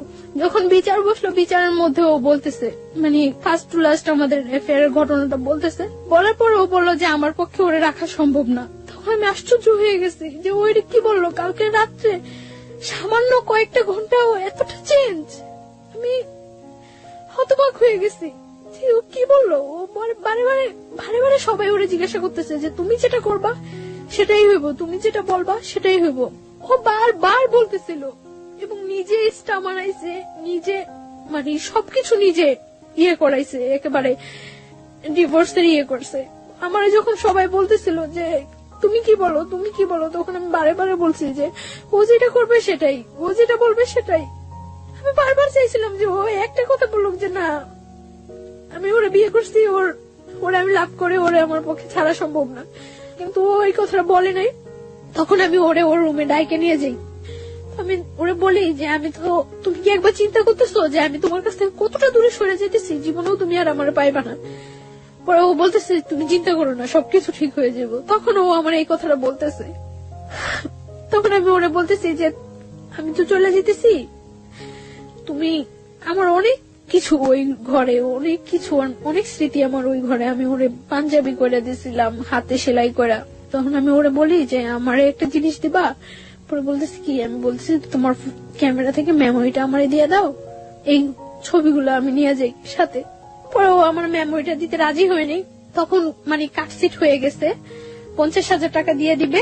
তো আমি ওরে বলতেছি যে এটা কি হইতেছে, আমার বলতেছো যে তুমি আমি চলে যাওয়ার জন্য, তাহলে তো ডিভোর্সের টাকার এগুলোর কোনো প্রশ্ন জাগতেছে না। তখন ও আমার বলতেছে যে ওকে হয়ে যাবো, টাকাটা রেখে দাও, পরে যখন তোমার নিয়ে আসবো তখন ব্যাগ দিয়ে দিলেই হইব। তখন আমি ওরা 100% বিলিভ করছি, আমি টাকাটা হাতে নিতে চাইনি। ও বলতেছে নেও নাও, পরে আমি নিয়ে আমার মার কাছে দিয়ে দিছি টাকাটা। আমি সবাই বলছে যে টাকা দেওয়ার পরে ডিভোর্স হয়ে যাওয়ার পরে ওরা এখানে আর একটু থাকতে পারবো না, আমাদের সাথে বের হয়ে যেতে, মানে আমার ফ্যামিলি পার্সন গুলো উইথ আমি। তখন মানে কাজী তালাকের ডিভোর্সের ইয়াটা লেখা পড়তেছিল, পড়ে ওরে বলছিল যে তুমি সাথে সাথে পড়ো, পড়ার পরে সিগনেচার দিয়ে দিও। ও এত স্পষ্ট ভাষায় সাথে সাথে পড়ে সিগনেচার দিয়েছে, আমি আশ্চর্য হয়ে গেছি যে ও জানে যে আমি ওর জন্য ঠিক কতটুকু স্যাক্রিফাইস করছি, আর ও কিভাবে এটা করলো। কিন্তু যখন কাজী আমারে বললো যে তুমি এবার আমার সাথে সাথে বলে সিগনেচার করে দেবে, আমি কাজীর সাথে একটা ওয়ার্ড উচ্চারণ করতে পারি নাই। আমার মনে হইতেছিল যে আমার ভোকাল কর্ডটা অফ হয়ে গেছিল, আমি একটা ওয়ার্ড উচ্চারণ করতে পারি নাই। এবং সিগনেচার দেওয়া অবস্থায় যে আমার কতবার হাত থেকে কলমটা ইয়ে হয়ে গেছিল, আমার পুরো শরীর কাঁপতেছিল আমার, যে কি হয়ে গেল এটা, কি হয়ে গেল এটা, কি হয়ে গেল, মিলাইতে পারতেছিলাম না। ডিভোর্স হয়ে গেছে, আমরা চলে আসবো, মানে আমার ফ্যামিলি পার্সনটা বের হয়ে গেছে, আমি ওর সাথে কথা বলে বের হবো। তখন আমি এই রুম থেকে ওই রুমে যাওয়ার সময় ওর মা 5টা মানে হিট করে, আমার শরীরে হিট করার পর ওইখানে যে কটা রিলেটিভ থাকে ওর বোন ছাড়া সবাই আমার হিট করে ওইখানে। তো আমি স্তব্ধ হয়ে গেছি পুরা, যে কি হয়েছে এটা, আমার লাইফে কি হইতেছে। সবাই যখন ওরা এতগুলো লোকের সামনে হিট করতেছে, ও বাইরে থেকে এসে আমার জড়ায় ধরে আমার বাইরে নিয়ে যায়। আমি অবাক হয়ে যাই, ও চেহারা দিকে আমি তাকাই যে এই ছেলেটা সেই ছেলেটা। আমি পুরা হতবাক হয়ে যাই। তারপর মানে যখন ইয়েতে স্টারে চলে আসি আমরা, এবং বারবার পিছনের দিকে তাকাইতেছি যে ও আসতেছে কিনা, ওরা দেখতেছি কিনা, দেখি না। স্টারে আসার পরে ওরা আমাদের থেকে মানে 50,000 টাকা দিচ্ছে, ওইখান থেকে 10,000 টাকা ব্যাগ দিতে বলে ওই যে লোকগুলো ওইখানে ছিল তারা। আমার মা বলতেছে যে তাহলে সবটাই রেখে দেন, দিয়ে আর 50,000 টাকা দিচ্ছেন, যা বলছেন বিচারে আপনাদের সবকিছু মাইনে আমরা আমাদের নিয়ে যেতেছি। পরে মানে 5,000 টাকা ওইখানে দিয়ে 45,000 টাকা নিয়ে ক্যাব করে আমরা চলে আসতে নেই। আমি মানে যতক্ষণ পর্যন্ত ওই এলাকাটা দেখা গেছিল ততক্ষণ পর্যন্ত তাকিয়েছিলাম যে হয়তো ও একবার পিছনে আসবে, একবার আসবে, আসেনি ও। তারপর যখন আমরা চলে আসি, আসার পর ও আমার ফোন দিয়ে আমার বলে যে একটু কথা বলো আমার সাথে। আমি তখন ইয়ে করি যে আমি আর জীবনে ওর সাথে কথা বলবো না। ও আমার বারে বারে রিকোয়েস্ট করে যে একটু কথা বলো আমার সাথে, একটু কথা বলো। অনেক কান্নাকাটি করতেছে, অনেক কান্নাকাটি করার পর আমি ওর সাথে কথা বলি। আমি ধরে রাখতে পারি না নিজেরে, আমি লুকিয়ে লুকিয়ে ওর সাথে কথা বলি। কথা বলার পর দিন যখন আমি বাড়িতে যাই, আমি প্রচুর অসুস্থ হয়ে যাই। আমি খবর পাই যে ও প্রচুর অসুস্থ হয়ে যায়, ওরা হসপিটালাইজ করতে হয়, আমার ও হসপিটালাইজ করে বাড়িতে। আমি একবার মেন্টালি সিক হয়ে যাই, পাগলের মতো হয়ে যাই। তো ইমিডিয়েট আমার হসপিটালাইজড করে আইসিইউতে নিয়ে যায়। আইসিইউতে যখন নিয়ে যায় তখন আমার বাবা বলতেছে যে মা তোর কাছে আমার অনুরোধ, তুই ওই ছেলের কথা আর চিন্তা করিস না। কিন্তু আমি পারি না, বারবার ওর কথা আমার মনে হয়। তখন আমার মনে হইতেছে আইসিইউতেও আমি মনে হয় সামনে ওরে দেখতেছি। যখন ওর সাথে ও আমার সাথে যোগাযোগ করে, পরে ওর সাথে আমার আবার কন্টিনিউ কথা হইতে থাকে। তো কিছুদিন পরে তো আমি করতে পারি যে আমি প্রেগনেন্ট। তখন আমি ওরা বলি 7 দিনের মাথায় আমার দুলাভাইয়ের নিয়ে আমি আবার ঢাকা আসি। মানে আমি খুব অসুস্থ হয়ে যাই, আমার ঢাকা শিফট করতে বলে। তো আমার দুলাভাই আমার নিয়ে ঢাকা আসে, ওরা আমি ফোন দিয়ে বলি, ও আমার সাথে মিট করতে যায়। আমার দুলাভাইয়ের কাছ থেকে বললে আমার নিয়ে আসে আমার সাথে সারাদিন ঘোরে। ওই দিন আমার নিয়ে কুমিল্লা যায়। তো আমরা ওইখানে থাকি, ওইখানে রাত্রে থাকি। ও বলে যে কিসের ডিভোর্স হয়েছে, এটা তো ডিভোর্সই হয়নি। ও আমারে বলে যে এটা ডিভোর্স হয়নি। ও স্বীকার করে না এটা ডিভোর্স হয়েছে, আমিও মানি না এটা ডিভোর্স হয়েছে। আমরা দুইজনে মেলা, আমি ওরে হলুদ দেই, ও আমার হলুদ দেয়, এবং আমরা ওই দিন বাসর ঘরটা সাজায় সুন্দর করে রুমের মধ্যেই দুইজনে মিলেই ওইখানে আমরা করি। তারপর পরদিন আমি চলে আসার পরে আমার ডাক্তারটাকে দেখা বাড়িতে নিয়ে যায়। তখন আমার মানে যাওয়ার সময় আমার দুলাভাইয়ের সাথে কথা বলে। আমার মনে আছে ও ওই দিন কি পরিমাণ কান্না করে, আমার দুলাভাইয়ের কাছে হাত জোর করে রিকোয়েস্ট করে যে যাতে আমার কোনো কিছু না করে ও আমার নিয়ে আসবো। অনলি কোরবানির ঈদ পর্যন্ত ও সময় চায় দুলাভাইয়ের কাছে, হাত জোর করে রিকোয়েস্ট করে। পরে আমার দুলাভাই তো কিছুতেই এটা আর করবো না। পরে যখন মানে দেখছি যে আমার ফ্যামিলি থেকে আর কোনো সাপোর্ট নাই ওর ইয়েতে, তখন আমি আরো সিক হয়ে যাই, একেবারে পাগলের মতো হয়ে যাই। বাসায় মেন্টালি এতটা হয়ে যায় যে আমি যে আমার নিজের ক্ষতি করতেছে ওইটাও আমি তখন ফিল করতেছি না। আমি যখন ওর সম্বন্ধে আমি সব সময় ঘরে এক কোনায় একটা বদ্ধ ঘরের মধ্যে দরজা বন্ধ করে অন্ধকার ঘরের মধ্যে এক কোণে বসে থাকি, এবং কেউ কিছু বললেই আমি নিজের মাথা নিজের ওয়ালের সাথে করতেছি, হিট করতেছি নিজের মাথা, আমার শরীর মাথা ফুলে টুলে যায়। এবং আমি তখন ড্রাগ নেওয়া শুরু করি। আমার ব্যাগে অনেকগুলো প্যাথেটিন নিয়ে যাই আমি যাওয়ার সময়। মানে আমি কিছুতেই ওর নামাইতে পারতেছি না। তারপর যখন দেখা গেছে যে আমি এরকম সিক হয়ে গেছি, একেবারে মেন্টালি এক কথা পাগল হয়ে গেছি, তখন আমার দুলাভাই বলে যে না, ওর উপরে আর কোনো টর্চার করার দরকার নেই, প্রেশার ক্রিয়েট করার দরকার নেই। যেহেতু ওই ছেলেও চাচ্ছে ওর সাথে সম্পর্ক রাখার জন্য, ওই ছেলে যদি না চাইতো তাহলে আমি ওর কোনো সাপোর্ট করতাম না। ছেলে যেহেতু নিজে আমার কাছে হাত জোর করে কাইনাকে অনুরোধ করছে, সো থাকুক, ওর মতো থাকতে দেন। ছেলে তো বলছে কোরবানি ঈদের পরে ওরে নিয়ে যাবো। তো এর মধ্যে তখন তো আমি ওর জানে আমি প্রেগনেন্ট, আমি ওরে বলি প্রেগনেন্ট। আমি আবার ঢাকা আসি ওর সাথে দেখা করার জন্য, ওর সাথে দেখা হয়, কথা হয়। তো আমি ওই দিন বলি যে আমি আর বাড়িতে যাব না। তো ও বলে যে যতটা কষ্টই হোক তোমার কোরবানি ঈদ পর্যন্ত ওইখানে থাকতে হবে, ঈদের পরে আমি তোমার নিয়ে আসবো। আমার যাই হোক, যদি আমার ফ্যামিলি থেকে সাপোর্ট না করে আমি তোমার নিয়ে বাইরে থাকবো। তো এই কথা হয় ওর সাথে। তারপর এভাবে চলতে থাকে কোরবানি ঈদ পর্যন্ত। আমি ওর সাথে কন্টিনিউ কথাবার্তা বলি। এর মধ্যে আমার মাও মাঝে মাঝে ওর সাথে কথা বলে জিজ্ঞাসা করে যে তুমি কি করবা, কেন তুমি এইভাবে সম্পর্কটা আগে নিতেছো, যা হয়েছে ওইখানেই ফিনিশ করে দিতা। তো ও বলতেছে না মা, আমার পক্ষে ওরে করা সম্ভব না, আমি ওরে নিয়ে আসবো। তখন আমার মা ওরে বলতেছে তুমি ওরে নিয়ে আসবা, হয়তো দেখা গেছে 2-4 মাস তুমি ওরে নিয়ে থাকতেছো, তারপরে তোমার ফ্যামিলির কেউ তোমার করলো, তুমি তোমার ফ্যামিলি টানে চলে যাবে, আবার তখন ওর কি হইব। পরে বলতেছে না, কখনোই এরকম করবো না আমি আর। তো এইভাবে করতে থাকে। কোরবানি ঈদের পরে ও আমাদের বাড়িতে যায়। তখন তো 1 মান্থ ওভার হয়ে গেছে আমি প্রেগনেন্ট। হ্যাঁ, ও আমাদের বাড়িতে যায়। পরে আমি কেউ জানাই না বাড়িতে এই ব্যাপারটা যে আমি প্রেগনেন্ট।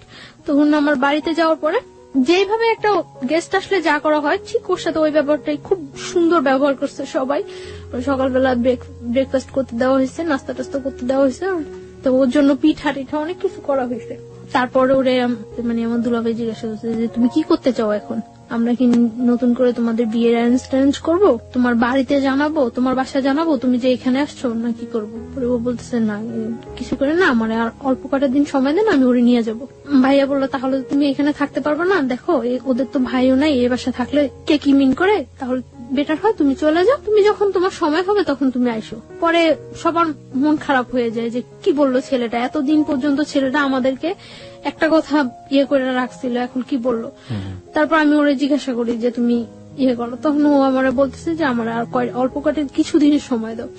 তারপর ও দুপুর বেলা যখন ও চলে আসে, ভাইয়া ওরে মানে আসার ভাড়াটা পর্যন্ত দিয়ে দেয়। মানে ওর সাথে এরকম ভদ্র আচরণ করছে যে ওর বাসায় যে আমাদের সাথে কি বিহেভটা হয়েছে ওরা কেউ ইয়ে করে নেই, সবাই শুধুমাত্র আমার দিকে তাকায়।